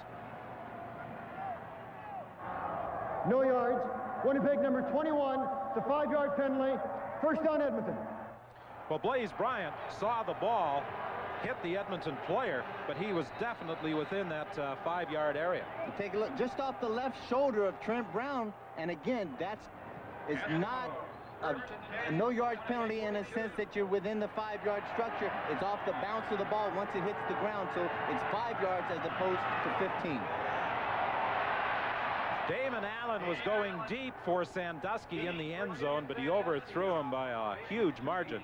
Sandusky was being covered by Kim Phillips with 43 seconds remaining in the half. That's one of the things that have probably always been a drawback with Damon Allen. He throws the deep ball very well in a nice tight spiral, but the one thing that he does not allow is enough air under the ball for the receivers to run underneath it.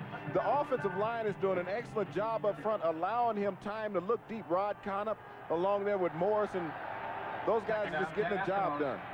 Second and 10 from the 43. Allen can't find a receiver open, decides to take off. He slipped as he attempted to cut back in front of Greg Battle, and Greg Clark finished the job. Well, that's what makes Damon Allen so dangerous, is that at any point he can bring that ball down and take it upfield. You'll see Greg Battle right here roaming from his middle linebacker position, reading Damon Allen, pulling down the football, and he reacts, and he gets in his line of pursuit, and he drops him short of the first down. Damon, he's looking downfield. He's got plenty of field to see, and then at the last minute, the Winnipeg defense is going to allow him to have to break the line of scrimmage. They're playing in the deep zone. It was 2nd and 10. They want to force him, and then Greg Battle with his speed is able to react up and make the tackle short of a first down. A 45-yard field goal attempt for Sean Fleming. It's good. So with 13 seconds remaining in the half, the Eskimos increase their advantage to 24-7. You know, you can't reflect back on what happened during the regular season when you get into postseason contests.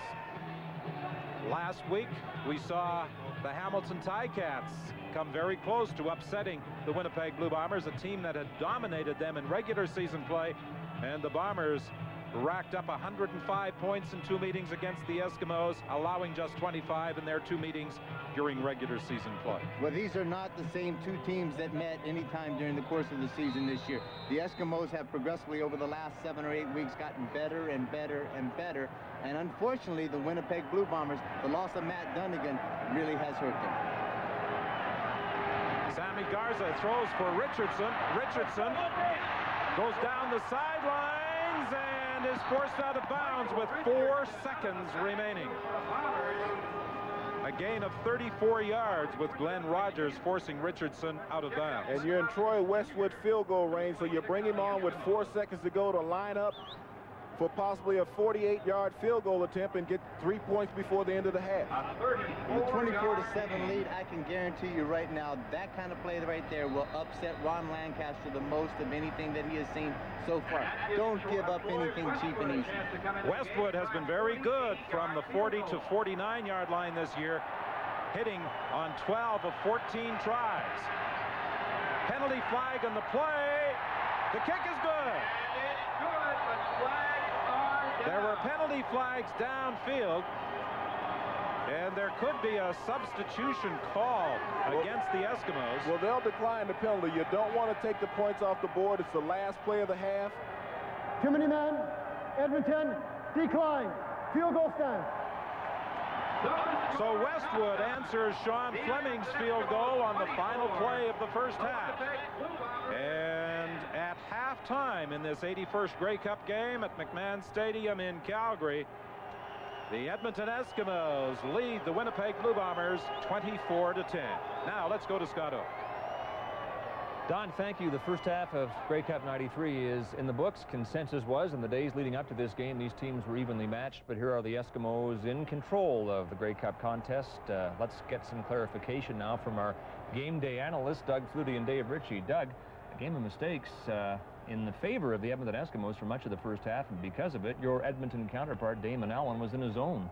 Very relaxed. It enabled them to have good field position, get some points on the board quickly, and he can be relaxed and just be an athlete out there and use his athletic ability to put them in good situations. Dave, Allen breaking contain, if there was any, has been a major story in the first half of this game. What happened? Absolutely. I think, you know, they're losing contain on him. The ends are, the linebacker are losing contain, and they've got to figure that out at halftime, and I think that'll be one of their adjustments, has to be. Doug, Sammy Garza, you've noted, has played well. His problem has been the Bombers just have not had the ball because of the turnovers. Right. The mistakes have put the ball in Edmonton's hands, and when he has been out there, he's been fairly efficient. He's done a good job. I think he's got to try to turn to a guy like David Williams and lean on him a little bit. Usually you like to put 3 receivers to one side and isolate them. Against Edmonton, you really can't do that because they'll secondary blitz the backside. So keep it balanced up, but try to work to David.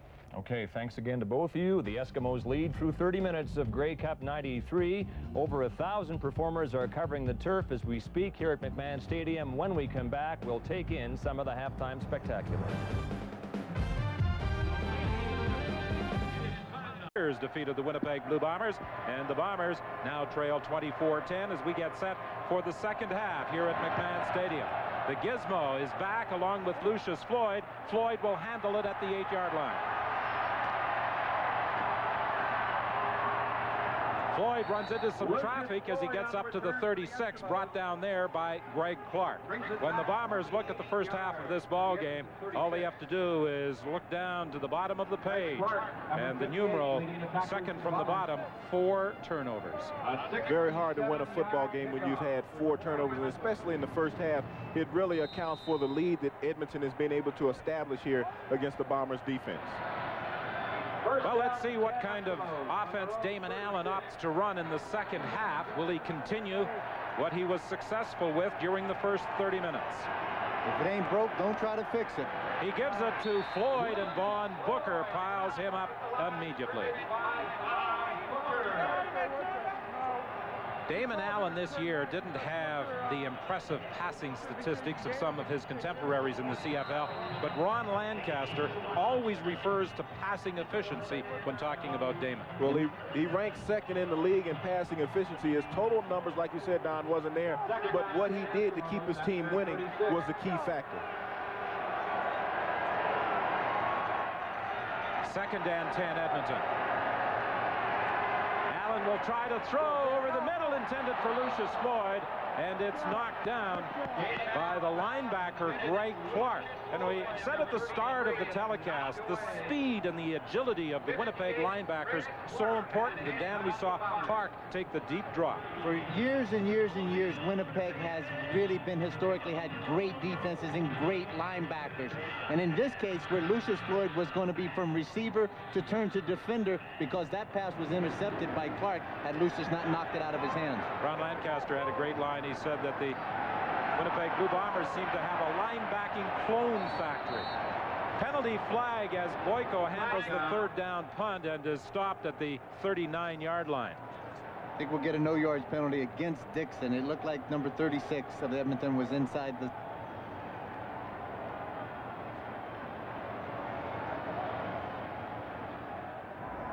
No yards. Edmonton number 43, 15-yard penalty. First down, Winnipeg. Jed Roberts was guilty of being inside that 5-yard area. Sammy Garza passed for 146 yards in the first half. He had one of his passes intercepted, one of the 4 turnovers. They just announced the official attendance this afternoon, 50,035. Not a bad show put on here in Calgary. Garza's pass for Wilcox. Wilcox had to reach back and grab a low throw, but he was able to make the catch in front of Robert Holland. A tremendous reception by Gerald Wilcox here. You see him working out, going right down, pulling that one off the shoe top. Great concentration and hand-eye coordination. Very important for Sammy Garza in the offense to come out. They ended the half on a high note with 3 points. Come out, establish, make some first downs. Don't try to get it all back at one time. Be patient. Gerald Wilcox with a career season. Inside toss to Richardson. Great defensive play by the Eskimos. Tony Woods, the big defensive tackle out of Oklahoma, did a fine job in sniffing out that quick toss back inside as Sammy's doing the half roll, the pitch toss back to Richardson, and he was right there to make the play.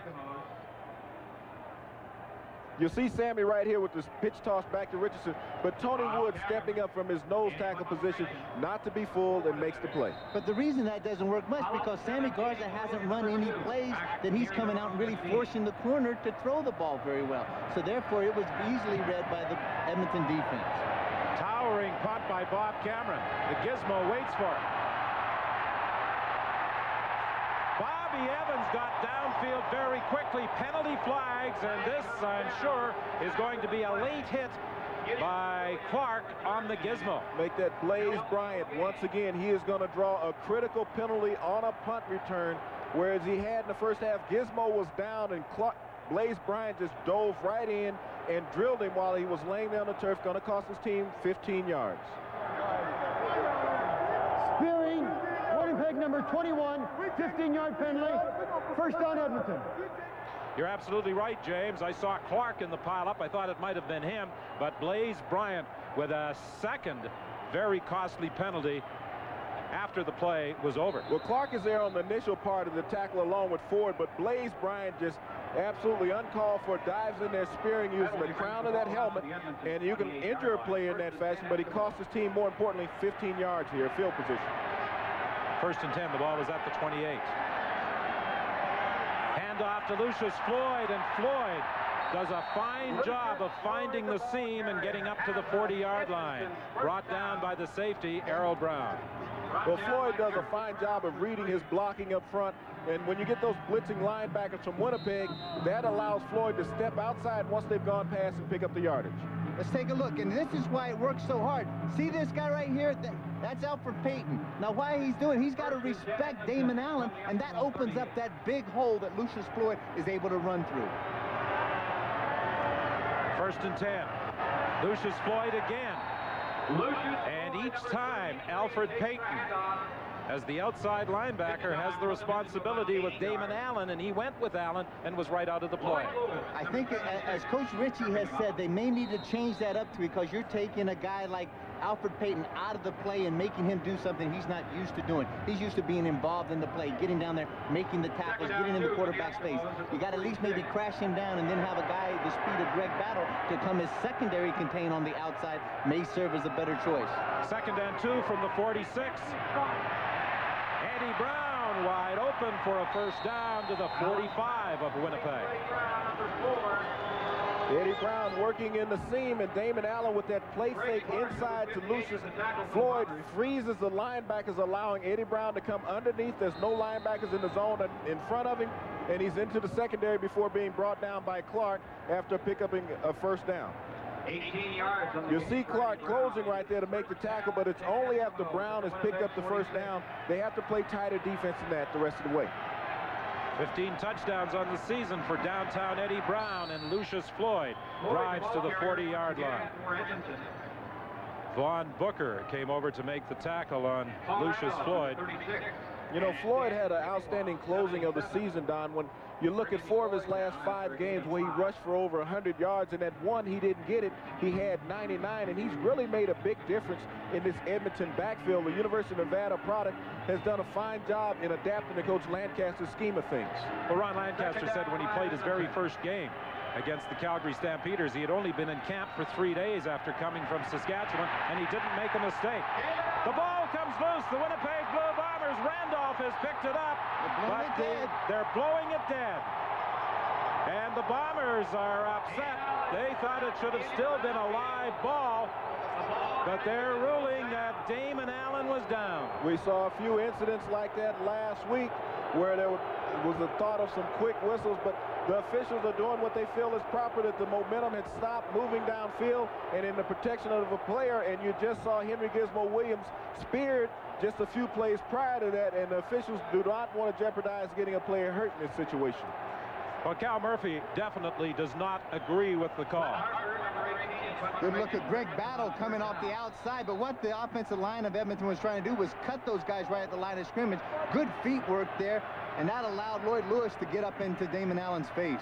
So on third down, Glenn Harper gets away a big punt that Boyko takes right to the goal line.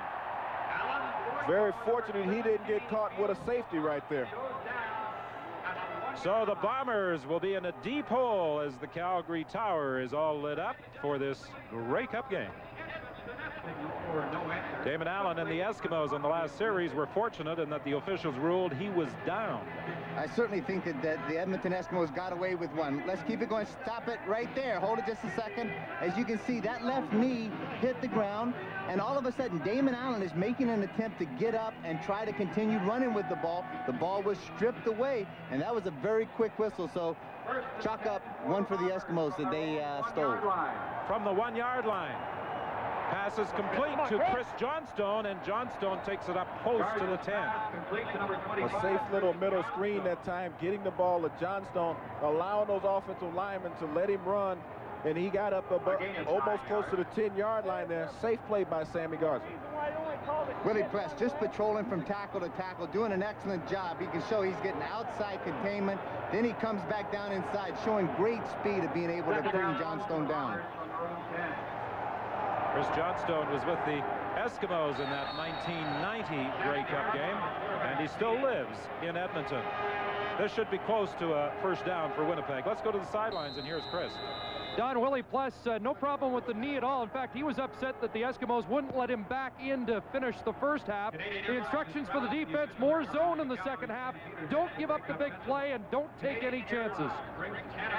8:48 remaining in the third quarter, and the Bombers do have a first down, and they trail by 14 points. So the University of Kansas product has shown some resilience after going down with that twisted knee earlier and having to hobble off the field. He's come back and he's making plays once again. Willie's going to have to show some of that linebacker mentality, go over and talk to those doctors in a fashion that they understand. Garza's sideline pattern, and David Williams picks up additional yardage and a Winnipeg first down.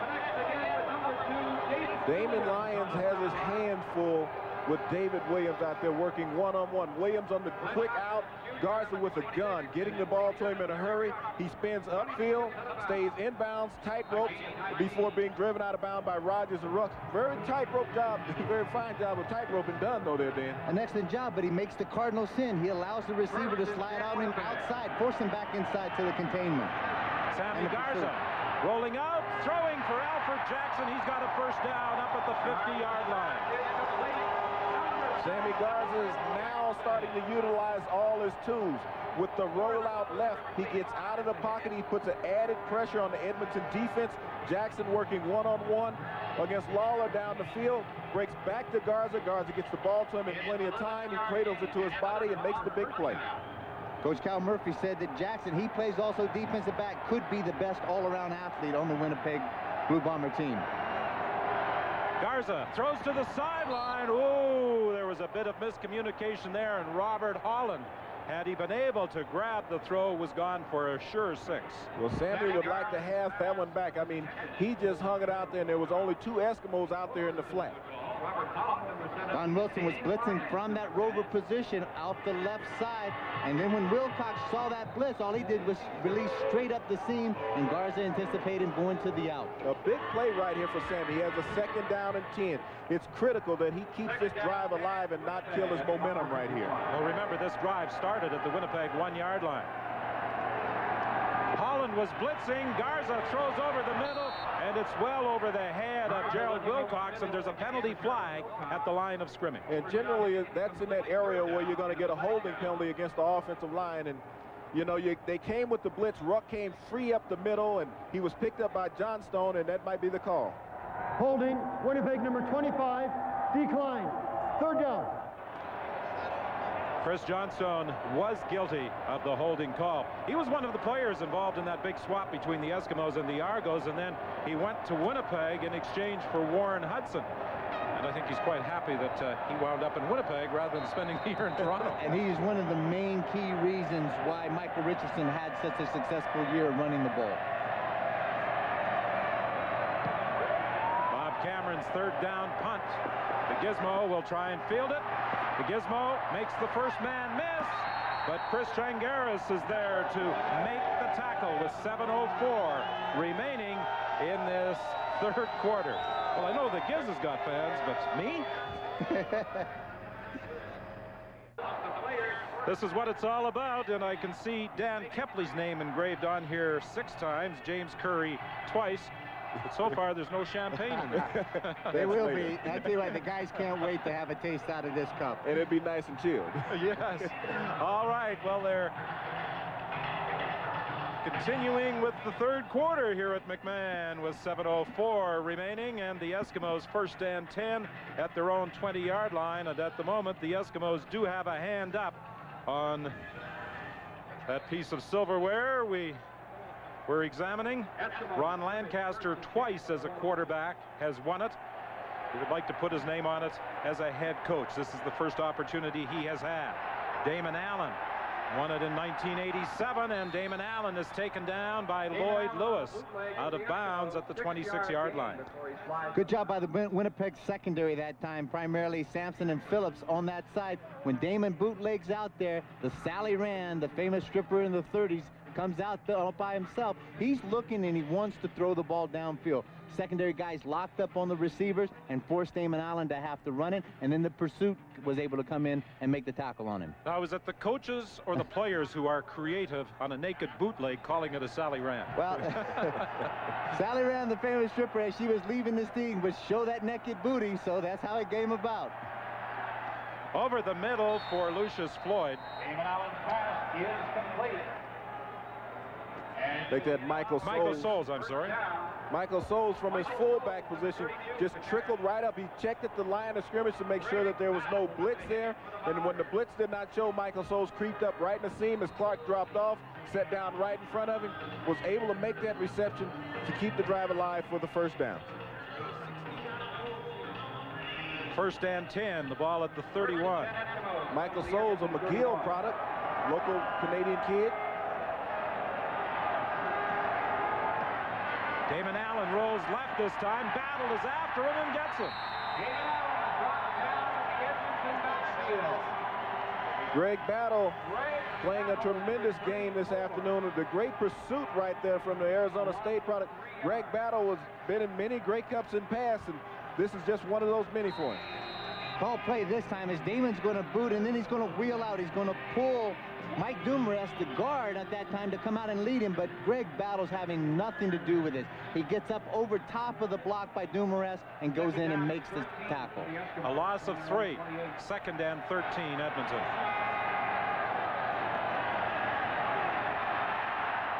Allen's pass is intercepted by Kim Phillips. It was intended for Sandusky. Sandusky had stopped, and Damon Allen threw the ball into the spot that I think he felt Sandusky was going to, but Kim Phillips was there by himself. The pressure by Randolph, make that Alfred Payton. Payton came around clean on Damon Allen, finally bringing the pressure on him as you see him come up, and Damon tried to get that ball off in a hurry, and he underthrew Sandusky on the play. Well, as I said, I think he was throwing it to the spot on the quick slant, and for whatever reason, Sandusky pulled the route up a little short. Damon threw the ball to where he thought Sandusky was going to be, and the guy there is Kim Phillips. First and 10 from the 31-yard line. The fake reverse to Alfred Jackson, but The Eskimos, Harold Martin is not buying it. Took too long for that play to develop. You saw Jackson and the Edmonton defense could read it. No one dropped off. Everyone came on, and Martin stayed at home and read the play perfectly.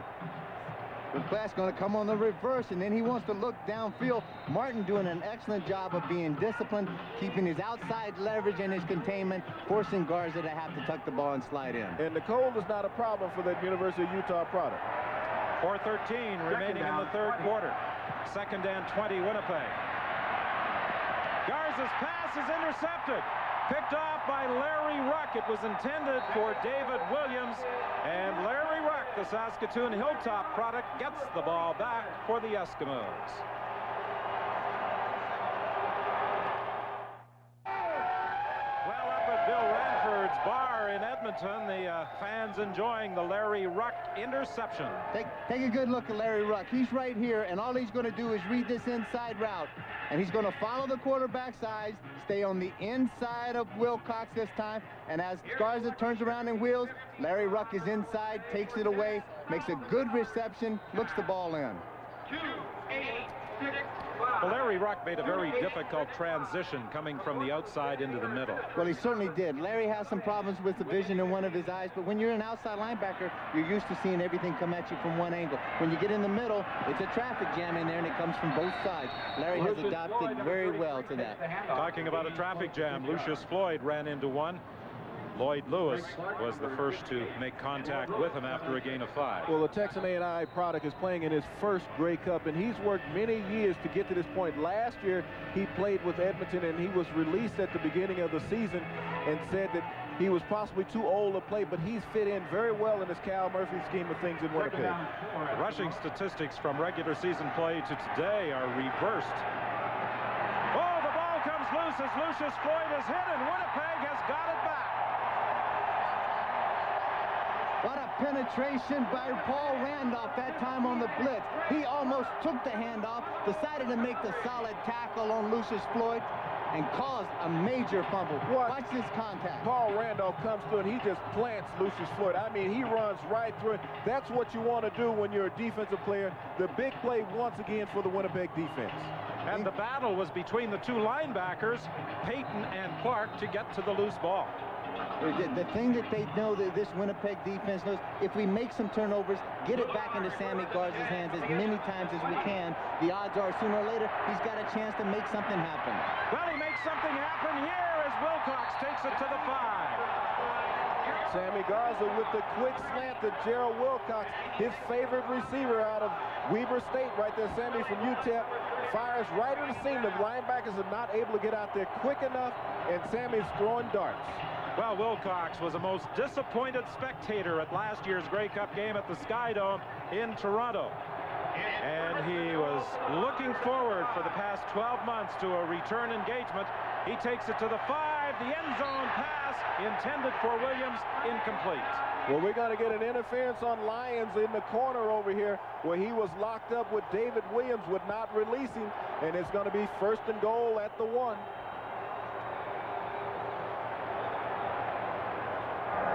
Forward pass interference. Edmonton number 10. Delivered in the end zone. First down on the 1.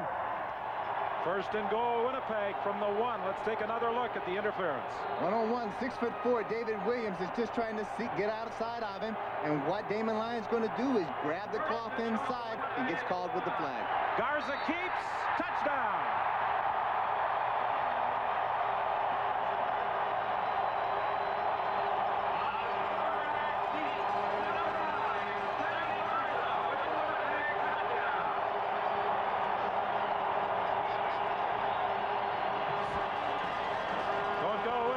This game is not over. Well, that time he let Garrell, McNeils, Von Conan, Black, and Walby do what they're out here on the field for. Reestablish the line of scrimmage. Watch these big guys get off the football, and they just drive Sammy Garza right into the end zone. Troy Westwood adds the point after, and a converted touchdown is all that separates the Eskimos and the Blue Bombers, and the fans at the Walker Theater in Winnipeg have reason to whoop it up. This is what Grey Cup excitement is all about. You get the fans back home in Manitoba. You got the fans here in Calgary. They're having one heck of a football game being shown them this evening. You see Sammy Garza once again. He's met up high there, but that determination and drive, he was not going to be denied. And behind Chris Walby, he can almost hide. I mean, Walby, 325 pounds, the outstanding lineman in the CFL this year, and Garza wisely followed him into You look at the excitement and the enthusiasm that he has there. When he came off of that sneak, he's up high, and most of the time they're going to drop that shoulder and drop that helmet down low, but he allows that Edmonton Eskimo guys to get a shot at it, but he's still got the momentum to get it in the end zone. And the key, once again, we see more points off another turnover, which has been very critical in today's contest. Boy, have they ever. First in the first half, Edmonton taking advantage. Now in the third quarter, Winnipeg getting a touchdown as the result of a turnover. Lucius Floyd is the ball carrier on this kickoff return, and Bobby Evans makes the tackle at the 35. To the sidelines now, and here's Mark Lee. Well, actually, I'm not on the sidelines. I'm way up here in Section P, Don, with the owner of the Sacramento Gold Miners, Fred Anderson. Fred, it's Grey Cup at its best. What do you think? Oh, it's a great game. This is the Grey Cup, I think, at its best. I saw the one in Toronto. This was even better. This is a great game, great turnout. Everything that I've seen has been spectacular. Fred, let's watch this play for a minute. We'll come right back and talk to you, Don. Yes, this has been a very exciting Grey Cup game. It looked as though it could be a blowout in the first quarter, but things have turned around. Damon Allen throws to the sidelines, and he's got Jim Sandusky wide open, tackled by Donald Smith. Fred, can you see the day when the Grey Cup comes to Sacramento? Well, I can see taking it back to Sacramento after a game up here, perhaps sometime soon, but playing the Grey Cup in Sacramento, we need a new stadium. We need a lot of things, and I'm not too sure we'll see that in the next 10 years, but I'd like to have the Grey Cup sitting in Sacramento next to our World Bowl trophy. Fred was telling me after he saw the Western final, he wasn't so sure he wanted to come, but he's got good weather today, Don. Yes, this indeed is a contrast from last Sunday. Lucius Floyd is stopped by Stan Mikowas. Stan Mikowas just so steady in the middle. They take gaps. He reads the quarterback. He's not a guy that really stands out a lot, but he gets the job done for you play after play. Well, you see Stan right there in the middle of your screen where he is able to slip the block of center Rod Conop. He's a steady old veteran. He knows you're not going to trick him too often, and he was able to read that play and make the stop for a loss. We were talking earlier about the difference in the style of play of Stan this year. Some of his teammates were kidding the other day. They were saying, Stan and the safety are running stunts on occasion. Damon Allen's arm was hit as he tried to throw. He was fortunate that he was able to release the ball, as I believe it was Paul Randolph. I think you're exactly right. Lloyd Lewis got a piece of him. Well, on successive series, Winnipeg was able to force Edmonton in the turnovers. You see Randolph, right? Lloyd Lewis, as a matter of fact, come in and get his hand on Damon's arm. And this series, they're forcing him into a punting situation.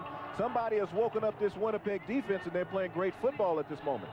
Well, the Winnipeg defense relies so much on its speed, particularly from the linebackers, and they have been a factor in this third quarter. Well, when those turnovers all of a sudden complete to points on the board, they go out there and play with a little more intensity. Good downfield coverage by Trent Brown on Alan Boyko with 9 seconds remaining in the third quarter. Scott?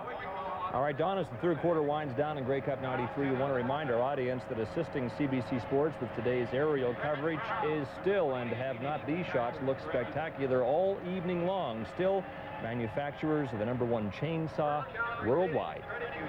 Yes, indeed, Scott, a spectacular overhead view. I don't think you'd have been able to see McMahon Stadium last Sunday, Dan. Not at all. We could barely see the field from up here in the press box last year. This should be the final play of the third quarter, and the pass is complete to Gerald Alphin. His first catch of the day. He takes the ball to the 42. And that is the end of the third quarter. The Edmonton Eskimos leading the Bombers by a converted touchdown.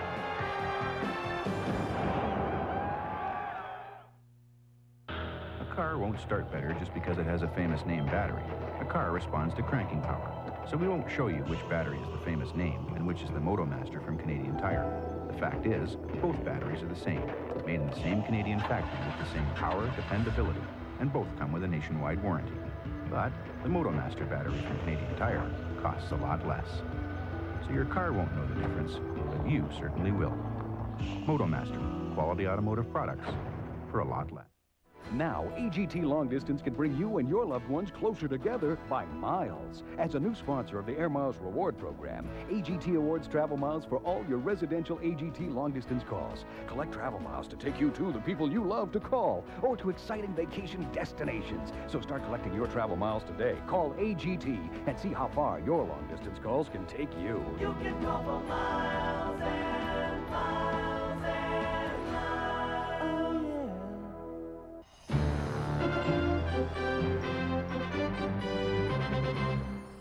CBC Sports presents the CFL on CBC. Brought to you by AGT.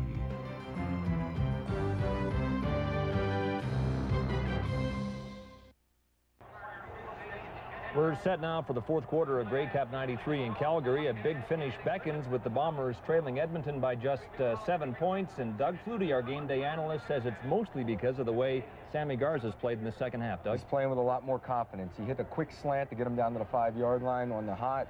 And on the last play, he had a lot of patience waiting for the receiver to clear the DB and get inside. So he's showing a lot more patience now. Don? Sammy Garza had quite a career at the University of Texas, El Paso. He passed for 6,100 yards in his collegiate career and 35 touchdowns. Handoff to Richardson. Richardson continues to battle his way across the 45 and gets to the 46 for a gain of about 4. Wilson and Pless made the tackle. Turnovers, 5 by Winnipeg, 3 by Edmonton. Under ideal conditions like this, we didn't expect to see those numbers. But if you look at those last 2 by Edmonton, the scores creep even closer. We only have a 7-point difference right now, and that's basically the difference of 2 different turnovers. That thermometer would have been frozen last Sunday. Sammy Garza runs for a first down.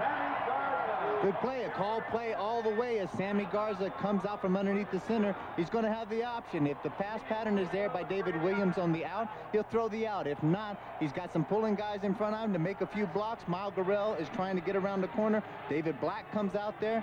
Nothing doing down the field. He takes it on his own shoulders, picks up the first down, keeps the chains moving. Hunter Gamble from his outside linebacker position took an inside move on Chris Walby and was engulfed. First and 10, the ball at the 53. Handoff to Richardson. Richardson gets into the 50 and the 49 of the Eskimos, tackled there by Don Wilson.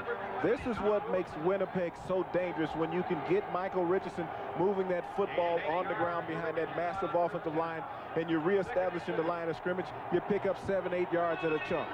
James, we were at Winnipeg Stadium last Sunday. It took Richardson some time to get his running game wound up and into gear, but he was the key in the drive for the winning field goal. They held Hamilton in check all third quarter. He took over in the fourth.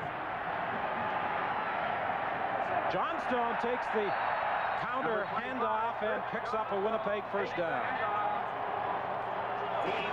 One of the rare carries that Johnstone does during the course of this game. Sometimes he's been used as far as a receiver, mostly a blocker. He gets inside. Larry Ruck makes a good effort of coming back inside from his blitz to make the tackle, but not before the first down is gained. First carry of the day by Chris Johnstone, and he picks up 6 yards. Winnipeg at the Edmonton 44. The quick pass complete to Richardson, and Richardson slipped as he attempted to cut in front of Glenn Rogers. On AstroTurf, quite often players spat up their shoes, and you can see Michael Richardson, as he tried to pirouette, might have slipped. The fourth quarter all season has been Winnipeg's strongest. They have more than doubled the production of their opposition in the fourth quarter. Edmonton plays a lot of read and matchup defenses in the secondary, and what they have to do is, Sammy Garza, get that pass to him a little quicker. Second and 7, and the pass to Alfred Jackson for a Winnipeg first down. Sammy Garza is putting a lot of mustard on the football right now. He is feeling a lot of confidence in his passes. Alfred Jackson is really driving off the defensive back right here. He breaks it off and comes back. He goes down low for the football, but the offensive line is giving Sammy Garza the time up front. Von Conant, McNeil, and Black doing a fine job of blocking, protecting their quarterback. Winnipeg first and 10. The inside toss to Richardson, and Richardson is stopped as he gets to the 25-yard line. It almost appeared as though he had a little difficulty handling that toss from Garza. Sometime on that shovel pass, if the ball comes up too high, it may bounce off of the shoulder pads and look like that may have occurred. Benny Good did a really good job that time of standing up Fancona at the center and being able to go with the flow, get a hand on Richardson, be able to tackle him. If not, Richardson would still be running. That was an excellent play by Goods. This drive for the Bombers started at the 18-yard line on second down. Garza throwing into the end zone. Incomplete. He was looking for Jackson. And Lawler may have got a hand up to just obstruct his view enough. Brandon Rogers did a great job of coming over from his safety position up top, and that's what you're supposed to do when you're playing center field. You got Jackson here just on a fly route. He's up the seam. He's behind Lawler, but watch Rogers at the last moment come over and get a hand up and deflect the ball at the last second. Good blocking once again by that Winnipeg offensive line. Tony Woods can get no penetration up front.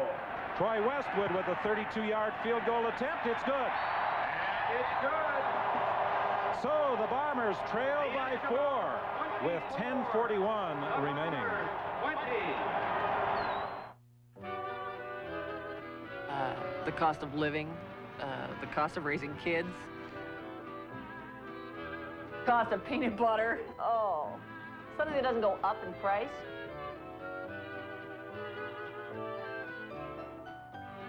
It's $19.95. That's good. Okay. Nick, you paying attention? Yeah. Yeah. Yeah. Definitely the sportiest sedan I've ever seen. It just reeks of performance just to look at it. ABS is fantastic. It's got that bulletproof finish, aerodynamic. The inside of it is designed for a person who's really focused on driving. There's this big cliff there with all these mountains and trees. You've got such a good view up here, and you sometimes forget that there's an extra couple of seats in the trunk behind you. And you guys recreated my perfect automotive fantasy. CIR Realtors, the sign of success. There is no replacement for commitment, integrity, and results. When you need answers for your real estate questions, call upon the CIR Realtors to meet your residential and commercial needs. CIR Realtors, Alberta's largest and most progressive independent real estate organization. We're large enough to handle all your needs, but still small enough to care. Earlier today, those hot air balloons provided a beautiful sight floating over McMahon Stadium and the city of Calgary. And the pilots are getting set to take them up again at the conclusion of this 1993 Grey Cup game. Is that the way you're going back home? I think that might be the quickest way. I don't know about getting out, though. Take a parachute. Troy Westwood to kick off for the Bombers after the field goal. Henry the Gizmo Williams has apparently changed the footwear he was wearing to start this game. He was having some difficulties with his traction, but this kickoff goes to Lucius Floyd, and Floyd dives up to the 41-yard line. 10:36 remaining. Let's go to Mark Lee. Don, number 68 for the Bombers, Nick Benjamin. You see him here on the sidelines is favoring his left arm. He has what they call in football the burner, a pinched nerve in his left arm. You see him holding the arm in. He made the snap on that last field goal despite the problem. Waving at the camera here, but he is in pain, and he will stay in the game. Well, Nick Benjamin has had health problems for the last couple of years. He's a diabetic, and to handle his difficulties, claims that exercise and a more healthy diet have certainly been an asset. A former #1 pick overall in the CFL draft several years back.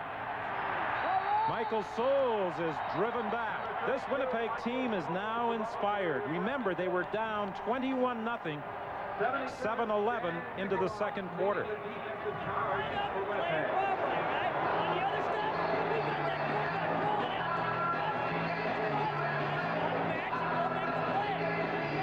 Coach Greg Newhouse in the middle of that huddle, giving a real inspiring talk to the defense. 2nd and 8 for the Eskimos. 9:46, the time remaining. 24-20. Edmonton leads. Damon Allen flushed out of the pocket. Allen will dump it off, and Michael Souls provides the Eskimos with a critical first down. Great effort by Damon Allen, and also in that case Michael Souls. Damon Allen using his speed and his quickness to get outside, elude the pursuit of Winnipeg. Michael Souls having the presence of mind at the last minute. He sees that these Damon's being pressured. All he does is go out, finds an open hole. Damon's able to drop the ball off into him. He's able to pick up the first down, keep the chains moving, keep the clock moving for the Edmonton Eskimos. First down and 10. First and 10. The ball is at the 50. Winnipeg 50.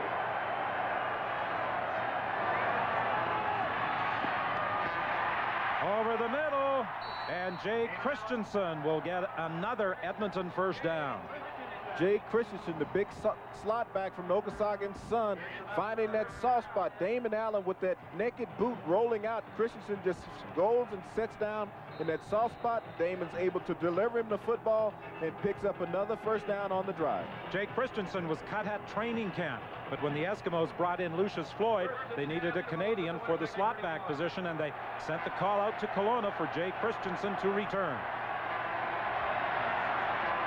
Damon Allen for Lucius Floyd, and Floyd makes the catch, and a gain of 4, maybe 5 at the 26-yard line.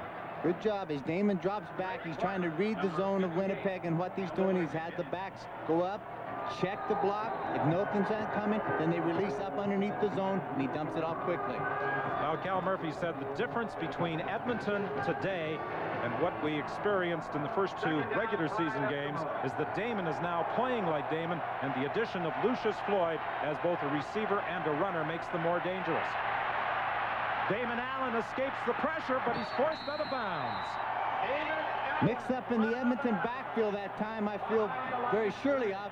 Damon comes out, there's a couple of guys get crossed up. His pure speed is what gives him the ability to at least break outside of containment, but then great speed by Greg Battle in pursuit is able to chase Damon Allen out of bounds. Well, you get Peyton Clark coming off the corner, flushing Allen out of the pocket, but just his great athletic ability, being elusive, it helped him avoid the sack on the play. Sean Fleming will attempt to restore the Eskimos' 7-point lead. A 36-yard field goal attempt for Sean Fleming. His kicking has improved tremendously from a year ago, and this one is good. 7:20 is the time remaining. The Eskimos leading by a converted touchdown. Every time Labatt begins ice brewing, something remarkable happens. Labatt Ice Beer. Ice brewing chills the beer until ice crystals form. When they are removed, Labatt Ice Beer is created. Uniquely rich in taste, yet uniquely easy to drink.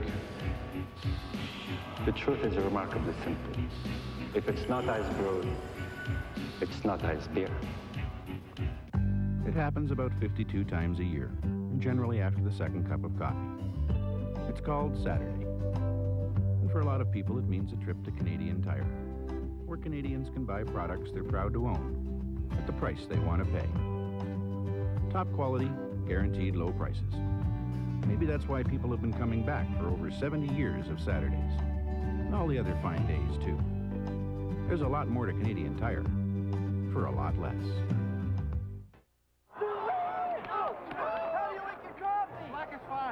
I like mine crisp. You know, crisp. You like your coffee crisp? I like my coffee crisp. That's good, Church.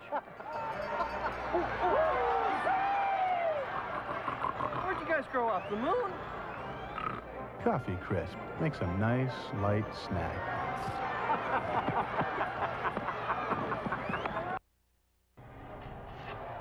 Welcome back to Grey Cup 93, the 81st time this championship's been contested. Here's how the game's unfolded. Eskimos struck in the first quarter, 14 points off turnovers.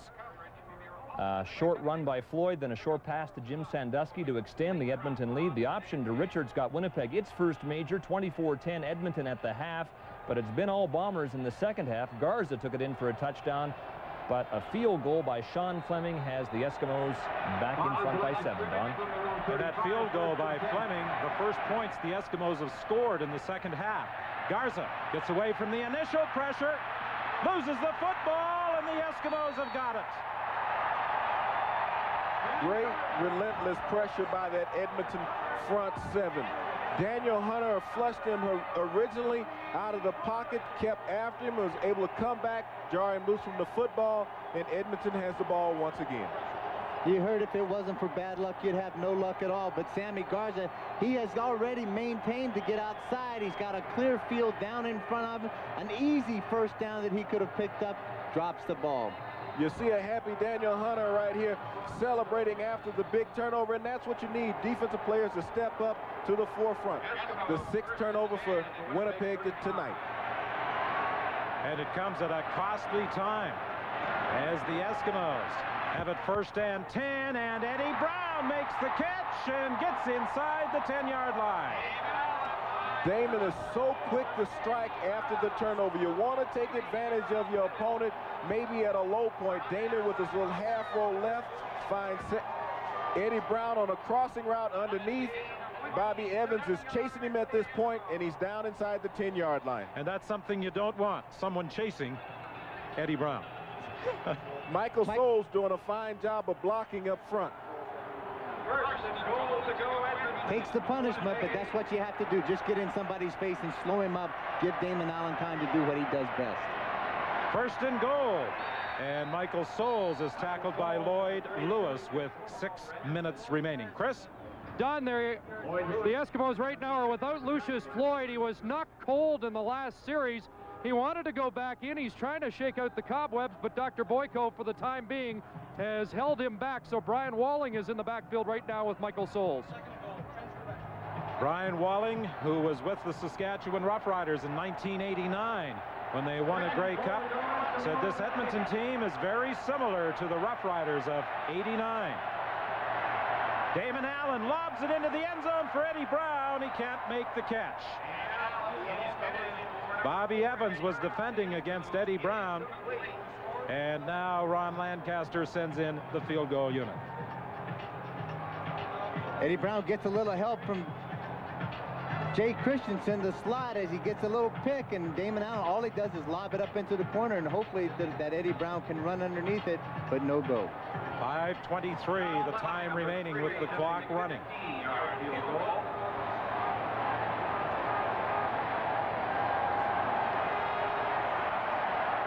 Fleming has been good on 4 of 5 attempts.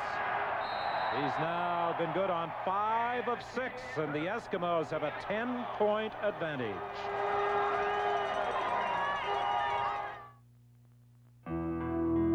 It spans the horizon, crossing 5 time zones. A coast-to-coast symbol of friendship between 2 nations. The world's longest unprotected border. And there is a company that will protect you on either side of this border with 24-hour roadside assistance. Which is why, if you get stuck for any reason at all, we'll be there to help you on your way, even in the center of Edmonton, Kentucky. The company is General Motors. I'll be home for Christmas. Around here, getting ready for Christmas is a major event.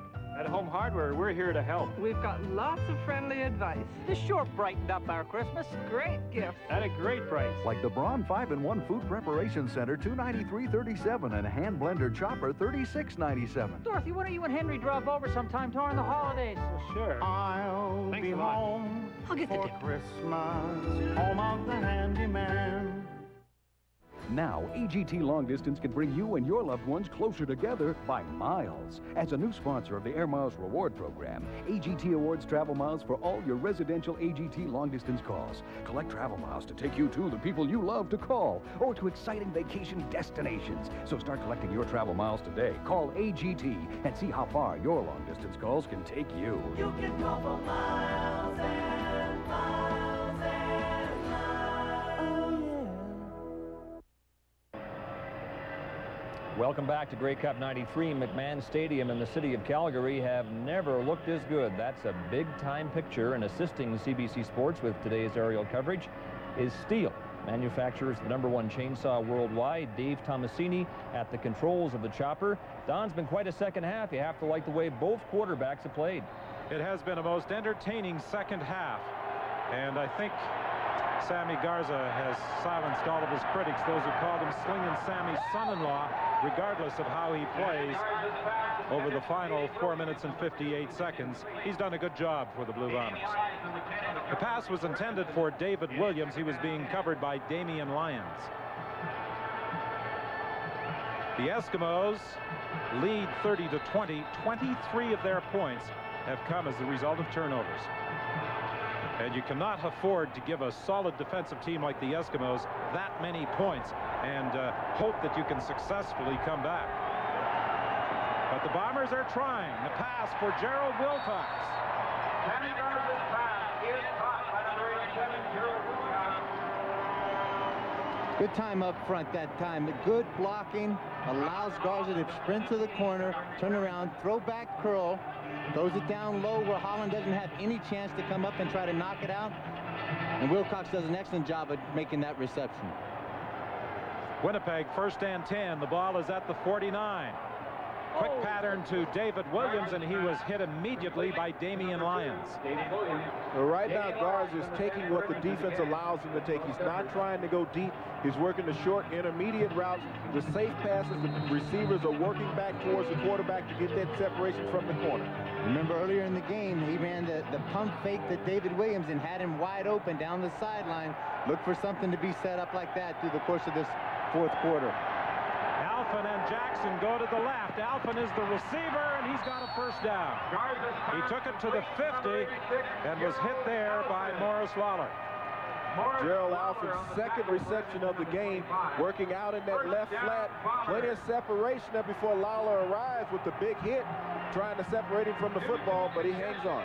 Can't tell you what great concentration that Alphen had on that with his back to that defender. They're running a cut call where the corner is up in the short zone. The halfback is over top. He knows he's going to get hit, and the young rookie comes up and makes a good stick on Alphen. Saw Matt Dunnigan signaling to hurry up. There's the throw to Alphen again for a first down at the 25-yard line. Dan Murphy took the feet out from under the Winnipeg slot back. 3 minutes exactly, the time remaining in this 81st Grey Cup game. Over 50,000 fans at McMahon Stadium in Calgary have been treated to a very entertaining game, and wherever you're looking in, we hope you're enjoying it. Will it be the Edmonton Eskimos or the Winnipeg Blue Bombers taking that trophy home for the 11th time? The Toronto Argonauts lead in all-time Grey Cup victories with 19, but only 3 of those since 1950. Hamilton has won it 14 times, Winnipeg and Edmonton 10 each. Garza throws into the corner of the end zone. Touchdown! No! Oh, I thought he had it in the corner of the end zone, but he was unable to hang on. David Williams unable to pull in the throw. All phases of this play are working exactly right. Garza lobs it out there, has plenty of time to throw the ball. There it is, right between the hands of David Williams. Watch Benny Goods working up hard. Black and Van Conant, McNeil, those guys have been giving Garza time all night long. On second down, Garza over the middle. Alphen can't hang on.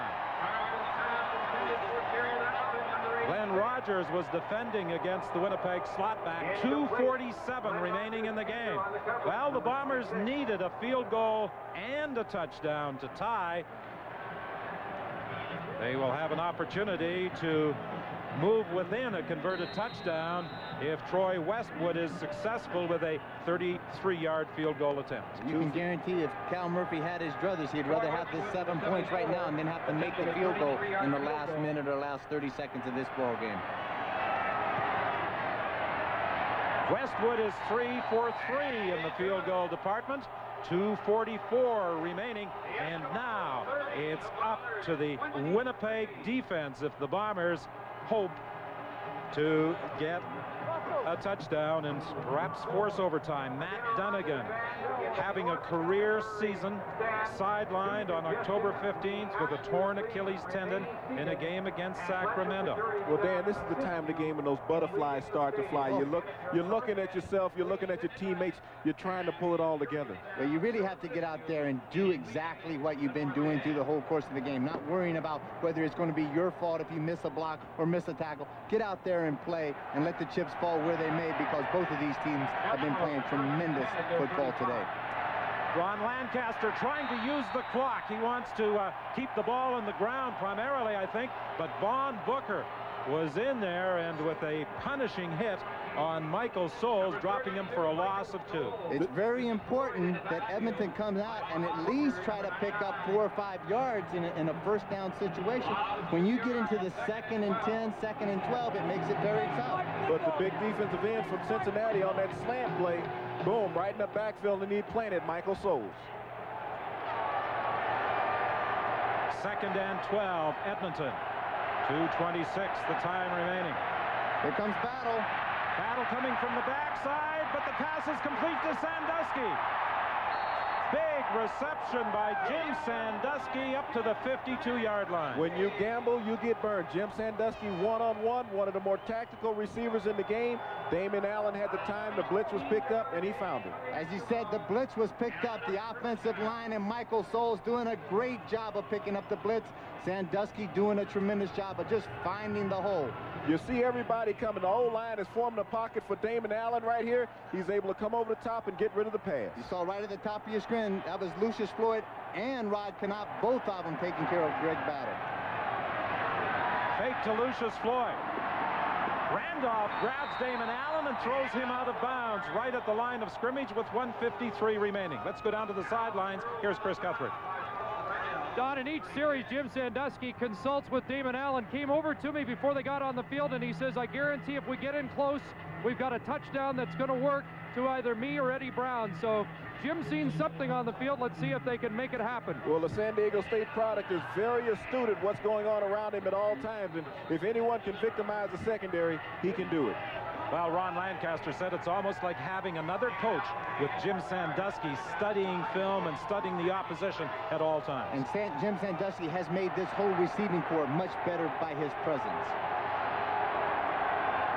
Damon Allen for Michael Soles, and Michael Soles gets another important Edmonton first down. The McGill product circling out of the backfield, working eye in hand with his quarterback, Damon Allen, picking up the first down to keep this drive alive. You see an overhead of it right here. Soles out in the flat, able to stay inbounds and pick up the critical first down. One of the great things about Michael Soles as a running back is that he's able to give you that limp leg, and he does it very, very naturally, as he just did on Randolph Inn. Gave him the limp leg, the defender slid through it. Michael Soles was able to pick up the first down. 1st and 10, the ball is at the 46. Michael Soles is getting a lot of work since Lucius Floyd was shaken up. They're relying more and more on the McGill product. Ron Lancaster, twice in the Western Final, saw his team go down to defeat last year and the year before in the final minute to the Calgary Stampeders. This year, his team was in control early in the 3rd quarter. His team has been in control of the Grey Cup game since the 1st quarter. He's looking for his first Grey Cup triumph as a coach. And to go along with that as a player. Damon Allen steps up inside, and Damon Allen with a big run, and that could pretty much put this one away as he gets down to the 11-yard line. There's also a penalty flag down at the 19. I think it could be a forward lateral on Damon Allen that time. He broke through. It's really an undisciplined play by Damon Allen. All he's got to do is hold on to the ball and at least go down. You pick up the first down. But he caught Winnipeg in an all-out blitz, came back on the quarterback draw. All he had to do was break the initial line of attack, and then he's running right into the secondary. They picked up the flag, so obviously there wasn't a penalty. What it is a wave off. They thought that Damon was pitching the ball out of bounds, and the official came up to alert him that Eddie Brown was on the side of him. Now, Ron Lancaster was most disappointed with his first stint as a coach in the CFL with Saskatchewan. Michael Soles, the ball carrier, He won only 2 games in each of his first 2 seasons as the Saskatchewan coach after a great career as a quarterback. And during the 10 years he worked with me in the broadcast booth, he was always anxious, I think, to return to the sidelines as a head coach and redeem himself. Well, Don, it was probably, you know, it was the most difficult coaching in Saskatchewan with all the success he had there as a player and the high expectations of those fans. But I think he's redeemed himself this evening. It's tough to coach when you just lost your best quarterback, and that was him. 40 seconds remaining. Damon Allen rolling out, following some blocking, and Damon Allen will get down to the 5-yard line. Forced out by Errol Brown, but only 33 seconds remain. Damon Allen strutting it. He's played with a lot of confidence over the past month, and it showed here in his leadership this evening in the Grey Cup.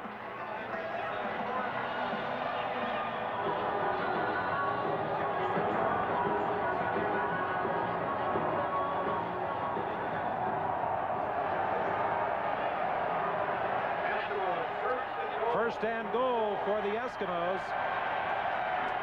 Damon Allen drives straight ahead. 31 seconds remaining in the ball game, and it's been a very balanced attack that Ron Lancaster devised for this Grey Cup game. 31 rushing plays, 30 passes, and a timeout has been called by the Winnipeg Blue Bombers. Could not believe last week, coming off of the Western Final against Calgary, the amount of emotion that I saw in Coach Lancaster's face down as he was being interviewed by Mark Blake. Just tremendous, big crocodile tears being held back. He is a terrific champion and a gentleman. Well, he told me that he was very emotional last week. He said he desperately wanted to get to the Grey Cup game as a coach, and he has made it, and it looks as though he is going to achieve his objective.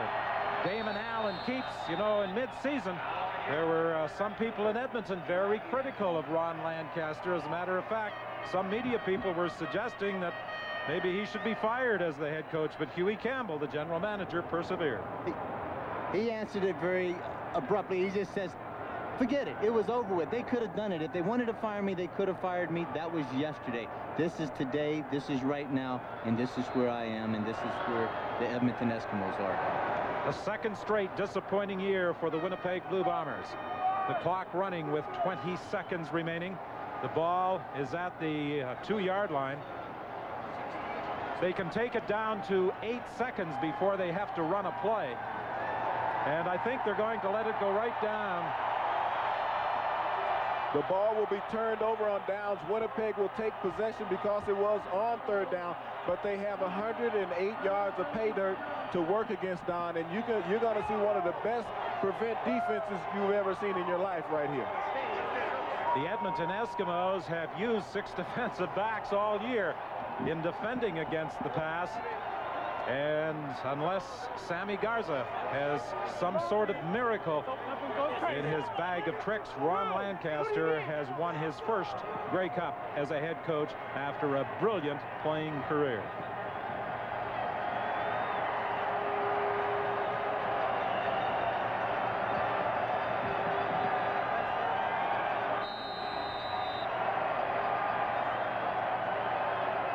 Seconds remaining on the clock. 19-yard field goal. Sean Fleming will be attempting a field goal from the 19-yard line. The Eskimos let the clock run right down, and this one will put it away. The Eskimos 33, the Bombers 23.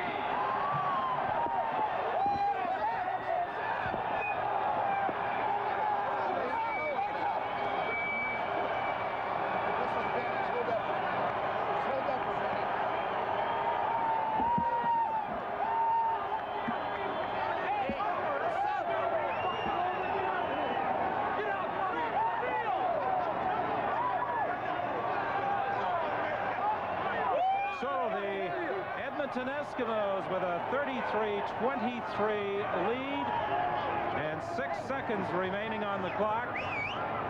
The Winnipeg Blue Bombers scrimmaging from the 35-yard line. And the Edmonton Eskimos coming into this Grey Cup game as favorites and lived up to advanced billing.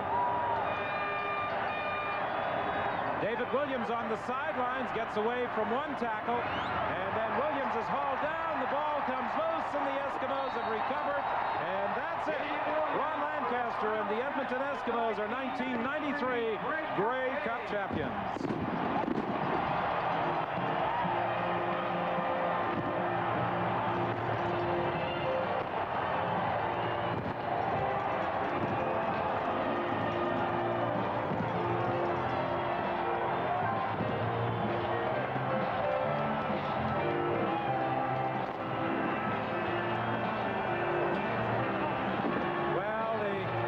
Eskimos in the opening quarter took advantage of Winnipeg turnovers, and that basically was the ball game because the Bombers had a tremendous hill to try and climb, and that's a difficult chore against a tough defense. Let's go down to Chris Cuthbert.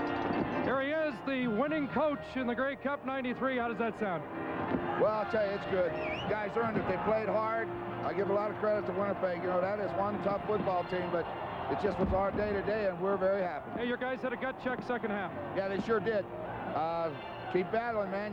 The game is 60 minutes, and you got to play them. Thoughts on Damon Allen? Well, hey, what can you say? He got us a Grey Cup win, right? No quarterback back in September, but he's a Grey Cup champion, and I hope he sticks around a while. So are you, Ronnie. Congratulations. Thank you. Let's join Mark Lee.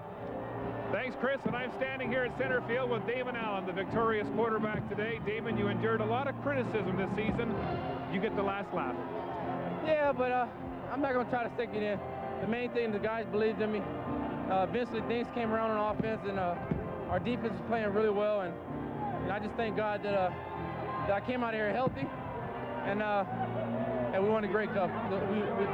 We reached our goal. You sure did. Not only did you win the Grey Cup, you are the most valuable player, and that has to be satisfying because there were times today when it looked like you were pinned in the backfield, but you made your way out with amazing agility. Well, in a game like this, you got to try to use everything that you have, and there's no question they're a tough defensive unit, and they gave us some problems, and they had a little momentum, but we just bared down the last fourth quarter and came through, and like once again, I just thank the Lord for I come out here healthy, and it gave me the opportunity to do some good things today. And to say the least, you were opportunist today, 23 points capitalizing on Bomber turnovers. Well, in a game like this, when two teams are evenly matched, it's always a game of turnovers. It's what team take advantage of the turnovers. We did today, and that's why we won. Damon, congratulations. Thanks a lot. I appreciate it. Let's go to Scott Oak. Chris, this week, as part of Grey Cup festivities, they named the CFL's all-time greatest team. Ron Lancaster selected at quarterback, and now to make his week complete, he has his first Grey Cup win as a coach. The Edmonton Eskimos, who get to the West Final every year and often beyond, have gone all the way this time. The winning tradition of the organization continues, and the celebration is on.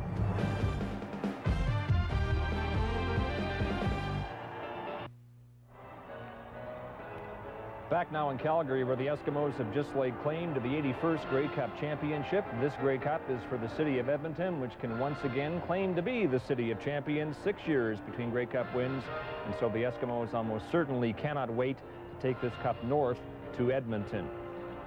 Got a chance now to get some comments from our game day analyst. Doug, you made a very interesting point, I thought, during the second half when you said the Eskimos in the last part of the season did not beat themselves in any game, and they certainly did not today. They didn't. They turned the ball over a couple of times, but their defense creates turnovers. Their offense takes advantage of it, and they stick the ball in the end zone, and it was Damon Allen's athletic ability, the bottom line of sticking the ball in the end zone. Dave, under the category of beating a dead horse, which is our specialty in this business, they could not contain Damon Allen when they had to, and you made an interesting point about that. You said they can't stop Damon Allen by putting a defensive end on him. He's not fast enough. They should be using a linebacker. They should have been bringing the linebacker out, or try to bring the linebacker out on him. And the last drive, I guess, they just took it right down the field. They deserved to win. They played a great game here when they needed to, and the turnovers hurt both teams a little bit, but they took more advantage of them. You cannot give a team 23 points in turnovers in a championship game, or any game for that matter, can you? Especially Edmonton's defense. They probably are the best defense in the league. and definitely the most difficult for us to move the ball against. Okay, just behind our booth here in the south end zone of McMahon Stadium, Mark Lee has waded into the crowd, and he's going to try and bring some order to the presentation of the Grey Cup. Mark? All right, thank you, Scott. We've got Bedlam here as the Eskimos move to the south end of the stadium. Ladies and gentlemen, it is time now to decorate the 1993 champions of the Canadian Football League, the Edmonton Eskimos. And here to make the presentation is CFL Commissioner Larry Smith. Larry? To the Edmonton Eskimos, you are very deserving of the 1993 Grey Cup as Canada's champions.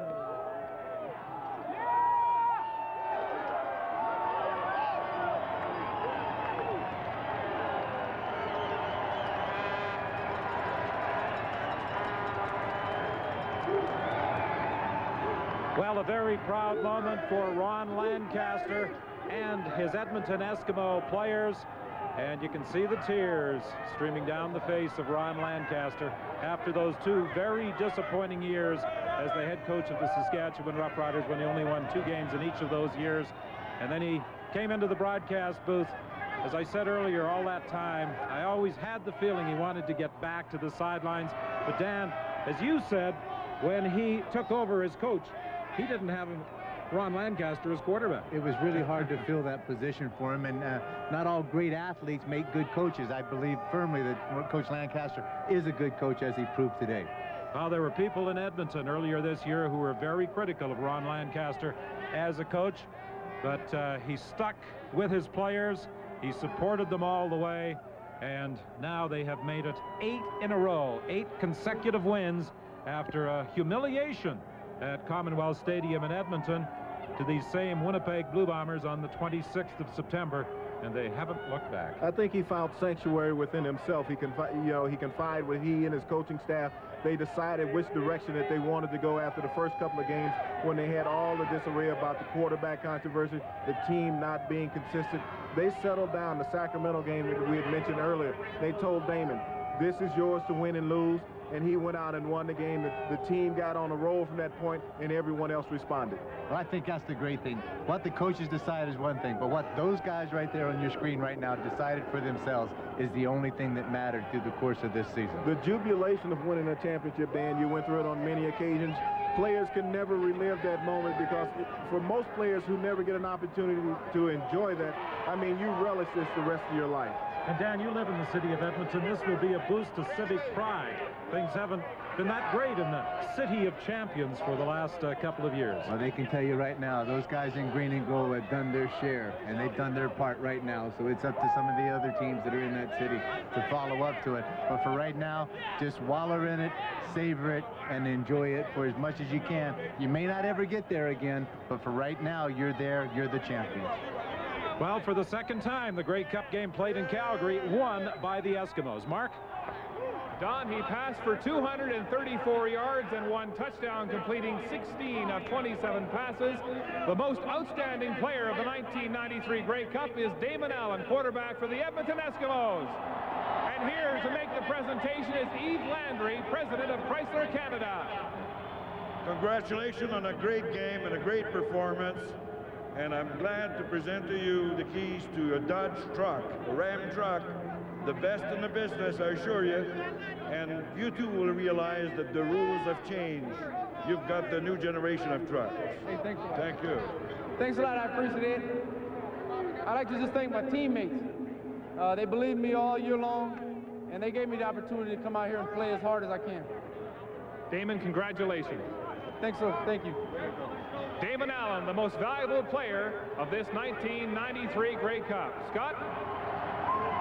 Okay, Mark, so the Eskimos have their first Grey Cup win since 1987, and Ron Lancaster, who gave up a higher calling on TV to return to coaching, has his first Grey Cup ring as a coach, and I would say that Damon Allen finally has respect at long last.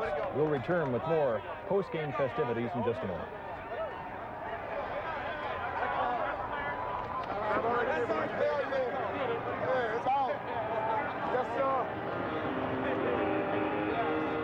On the Fifth Estate. So Edmonton still produces winners. Some Eskimo teams have had a hard job living up to the standard set by the dynasty from 78 to 82, but this one, led by Damon Allen, has measured up. The most outstanding Canadian player in the game is Edmonton field goal kicker Sean Fleming. 6 field goals. He has tied a record set by Don Sweet and equaled by Paul Osbaldiston several years back. And Mark Lee is standing by with Sean. Thank you, Scott. And I'd like to call upon Alistair Patterson, the Vice President of Sales for North America for Canadian Airlines International, to make the presentation to the most outstanding Canadian of this football game, Sean Fleming. Sean, on behalf of Canadian Airlines, I'd like to present 2 tickets to any destination that Canadian flies to in the world. On behalf of Canadian again, congratulations on being selected as the most outstanding Canadian in the game today. There you go. Any idea where you want to go, Sean? I'll take a while to think about it. First off, I'd like to thank my teammates, my family, and you know, it was an exciting game, and I'd also like to congratulate Calgary on hosting this great event. They did a great job, so you guys should be proud. And Sean, not only do you win a Grey Cup, but your 6 field goals ties the CFL record. That must feel pretty good. Well, it's always great when you can contribute, and you know, I was very fortunate tonight to help our team out, and I don't know, I'm speechless. It's been a lot of fun. Way to go. Thanks very much. Sean Fleming, the outstanding Canadian of this 1993 Grey Cup. Scott? Okay, Mark, and so an amazing journey to this Grey Cup victory by the Eskimos. 6-3 at midseason, then they lost 3 of 4, then won 5 straight to finish the year, and now they have won it all, and Chris Cuthbert has waded into the fray in the victorious Eskimos locker room. Chris? Well, Scott, I thought appropriate that we talked to Rod Cottup first. He was the link with the great dynasty teams, and you're back on top again. Yeah, and it feels so sweet, especially for an old guy like me. I don't know when I'm ever going to get back to this Grey Cup again. Got this one, and I'm just going to savor that for right now. Well, you got there in 1990, and I know the memories weren't very good, so yeah, give a tone. Well, yeah, it was same Winnipeg team, I guess, different personnel, but that wasn't really the motivating factor. We just, we're an entirely different team, and we just focused week in and week out on just being a little bit better and taking it right to the Grey Cup. You took it all the way, Rod. Congratulations. We're going to turn over to Michael Souls, who played a critical role in the second half, and I hope I'm not telling any stories out of school. A lot of emotion on the sidelines. I saw a few tears. Oh, definitely. You know, I've been in the league for 5 years, and I'm not saying I'm about to retire or anything, but you don't get for too many opportunities. And you know, we had a chance in '90, and we didn't follow through on that. And it's just such a great feeling. And this team was phenomenal. The way they came together. It's an unbelievable feeling to see something like that. To see a team just gel like our team did. I sensed that it might have been slipping away there in the second half, and then you rose up in the last 10 minutes. Yeah, I think our defense played well all game again, like they have all year. And, you know, there was a couple of drives there in the fourth quarter that were key. Damon made some incredible plays and kept some drives alive and allowed us to go kick some field goals and force them to score twice. Great job. Michael Willie Pless, come on in. Thanks very much. One of the great defensive players in CFL history. Your thoughts? Just a great game. Our emotions are high, and you know, we give thanks to the Lord, of course, and the players fought hard. At times, it's like we was going to let it slip away, but we have some big plays come up, and we're going to bring that cup back to Edmonton. Did you expect that many turnovers today? It was a game of turnovers. Well, it was a game of turnovers, and fortunate for us, we got the better end of that, and that's not the important thing. The important thing is we won this game, and we have the cup. Willie, congratulations. I'm going to call up your boss, Hugh Campbell. Hugh, go on up for a few thoughts. I've lost count. How many rings for you now? I think it's 8. I won as a player and maybe 7 others.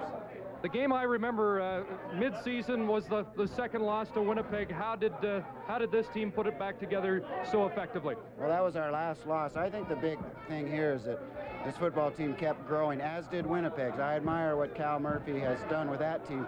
He, like us, shifted kind of the attitude of the team. They were almost twin football teams. I know it hurt him losing Matt, but I thought Sam played a heck of a game. I think even Matt would have to say that Winnipeg played about as good as they would have played with Matt in there. I congratulate Cal and Joyce and that whole organization over there. I know what the wives go through in both organizations. Hugh, congratulations. We've got Glenn Harper behind the camera, and Jim Sandusky's going to come up. Okay. Jimmy Sandusky, come on up. Well, you called a touchdown that didn't happen, but you scored one that did, and that was even more important. Hey, it was great. I thank the Lord Jesus Christ for everything. This was a great victory for us. We deserved it. Came from some adversity through the middle of the season. Coaches were under fire, players were under fire, and we came through. Well, they're showing the touchdown. We can't see it in here, but is that one of your play calls? Because I know you have a lot of input into the offense. Well, I didn't have the call play, but I told Eddie to come out and stack it. That's where we were getting front and back, and I knew that it would probably screw them up, that they'd either go both with me or both with Eddie, and so I just wheeled behind him and then came underneath, and I guess he went with Eddie. I don't know what happened. We got to go quick, but did you break your collarbone 2 weeks ago? What's the status of that? I re-injured it pretty bad, and I had to get it shot up, and but you know it was worth taking the chance of breaking it again. All worth it now, Scott. Chris, the Eskimos say they don't talk much about it, but every one of them knows all about the great Edmonton teams of years past, career Eskimos like Larry Ruck and Blake Dermott and Rod Conop. The last holdover from the dynasty of 78 to 82 really know what this win means. The Eskimos win by 10 to reverse the outcome of the 1990 Grey Cup. Final score means the Grey Cup is headed north to Edmonton, 33-23. A full moon in Calgary on a glorious evening, but, you know, as far as I know, I don't think CFL expansion plans yet call for a franchise on the moon. You know, when you think about it, how much it means for an athlete to win it all is something else that I'm not sure we can know how much even being in this game today meant to Cal Murphy, and Mark Lee is with him. Thank you, Scott, and needless to say, it's subdued here in the Bomber locker room, and Cal, I guess when you allow 23 points as the result of turnovers, it's pretty hard to come back. Yeah, the big thing, though, I think were the points that we gave up in the first half as a result of a couple of fumbles and, you know, the snap over the head, that type of thing, but the penalties as well. And, you know, there were a couple other things that should have gone our way that didn't go our way, and there's no sense talking about them. What do you mean by that? Well, I would think there were a couple of PIs, but, you know, well, no, I have to give the Eskimos credit. They played a good football game. I think it was a good football game for the crowd, and there weren't few people out there that thought we could come back and take it within a whisker. Well, Cal, you had a heck of a season, 14 wins, ties the franchise record, and our condolences today, and congratulations for a great season. Okay, and thank you, and congratulations to the Eskimos. Thanks, Cal. Let's go to Chris. Mark, a couple of great Canadian football players with the Eskimos. Randy Ambrosie, a native of Winnipeg, winning his first Grey Cup. Your thoughts? Well, it's unbelievable. It's a dream of a lifetime. This is why you play in 9 years and some highs and some lows, and tonight the ultimate high, being a Grey Cup champion with these guys. And you got to love the Edmonton Eskimos because we battled all year long. We took some highs, took some lows, and now we're the king of the hill. I thought the champagne was bad, but that smoke's even worse. They're cheering in Saskatoon, Larry. They are, and I want to say hi to everybody back there. Everybody back in Edmonton, too. We're bringing it home for you. All right, Larry Ruck and Randy Ambrosie in a delighted Eskimo dressing room as we go back to Scott. Chris, Larry Ruck, legally blind in one eye. He's one of the great stories in the CFL, and today, in it for the 12th time in 20 years, the Eskimos have won the Cup.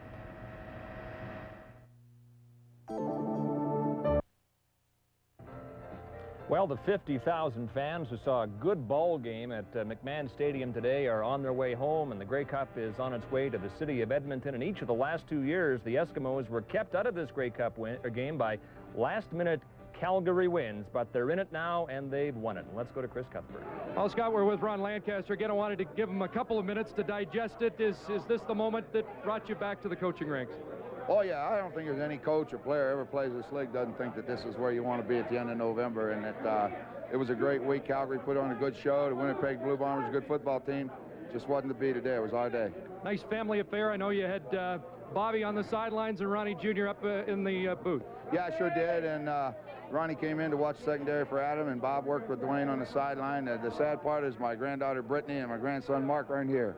Yeah, I know he's watching right now. Here we go. I thought it was going to be a dry celebration. It almost was. Ronnie, you came a long way in 8 weeks. Yeah, great job. I mean, the players sucked it up in September when things were tough, and they hung through that. When you hang through tough times, the good people deserve good times, and they're reaping them right now, and they deserve every minute of it. Guys like Blake Marshall, too. Let's go to Scott Oak. Okay, Chris, and there were some people who wanted to ride Ron Lancaster out of the city of Edmonton at about mid-season, so he and his team looked awfully good today in response. Final comments now from our game day analyst. Doug, I thought Damon Allen called the game that you might have. Were you playing today?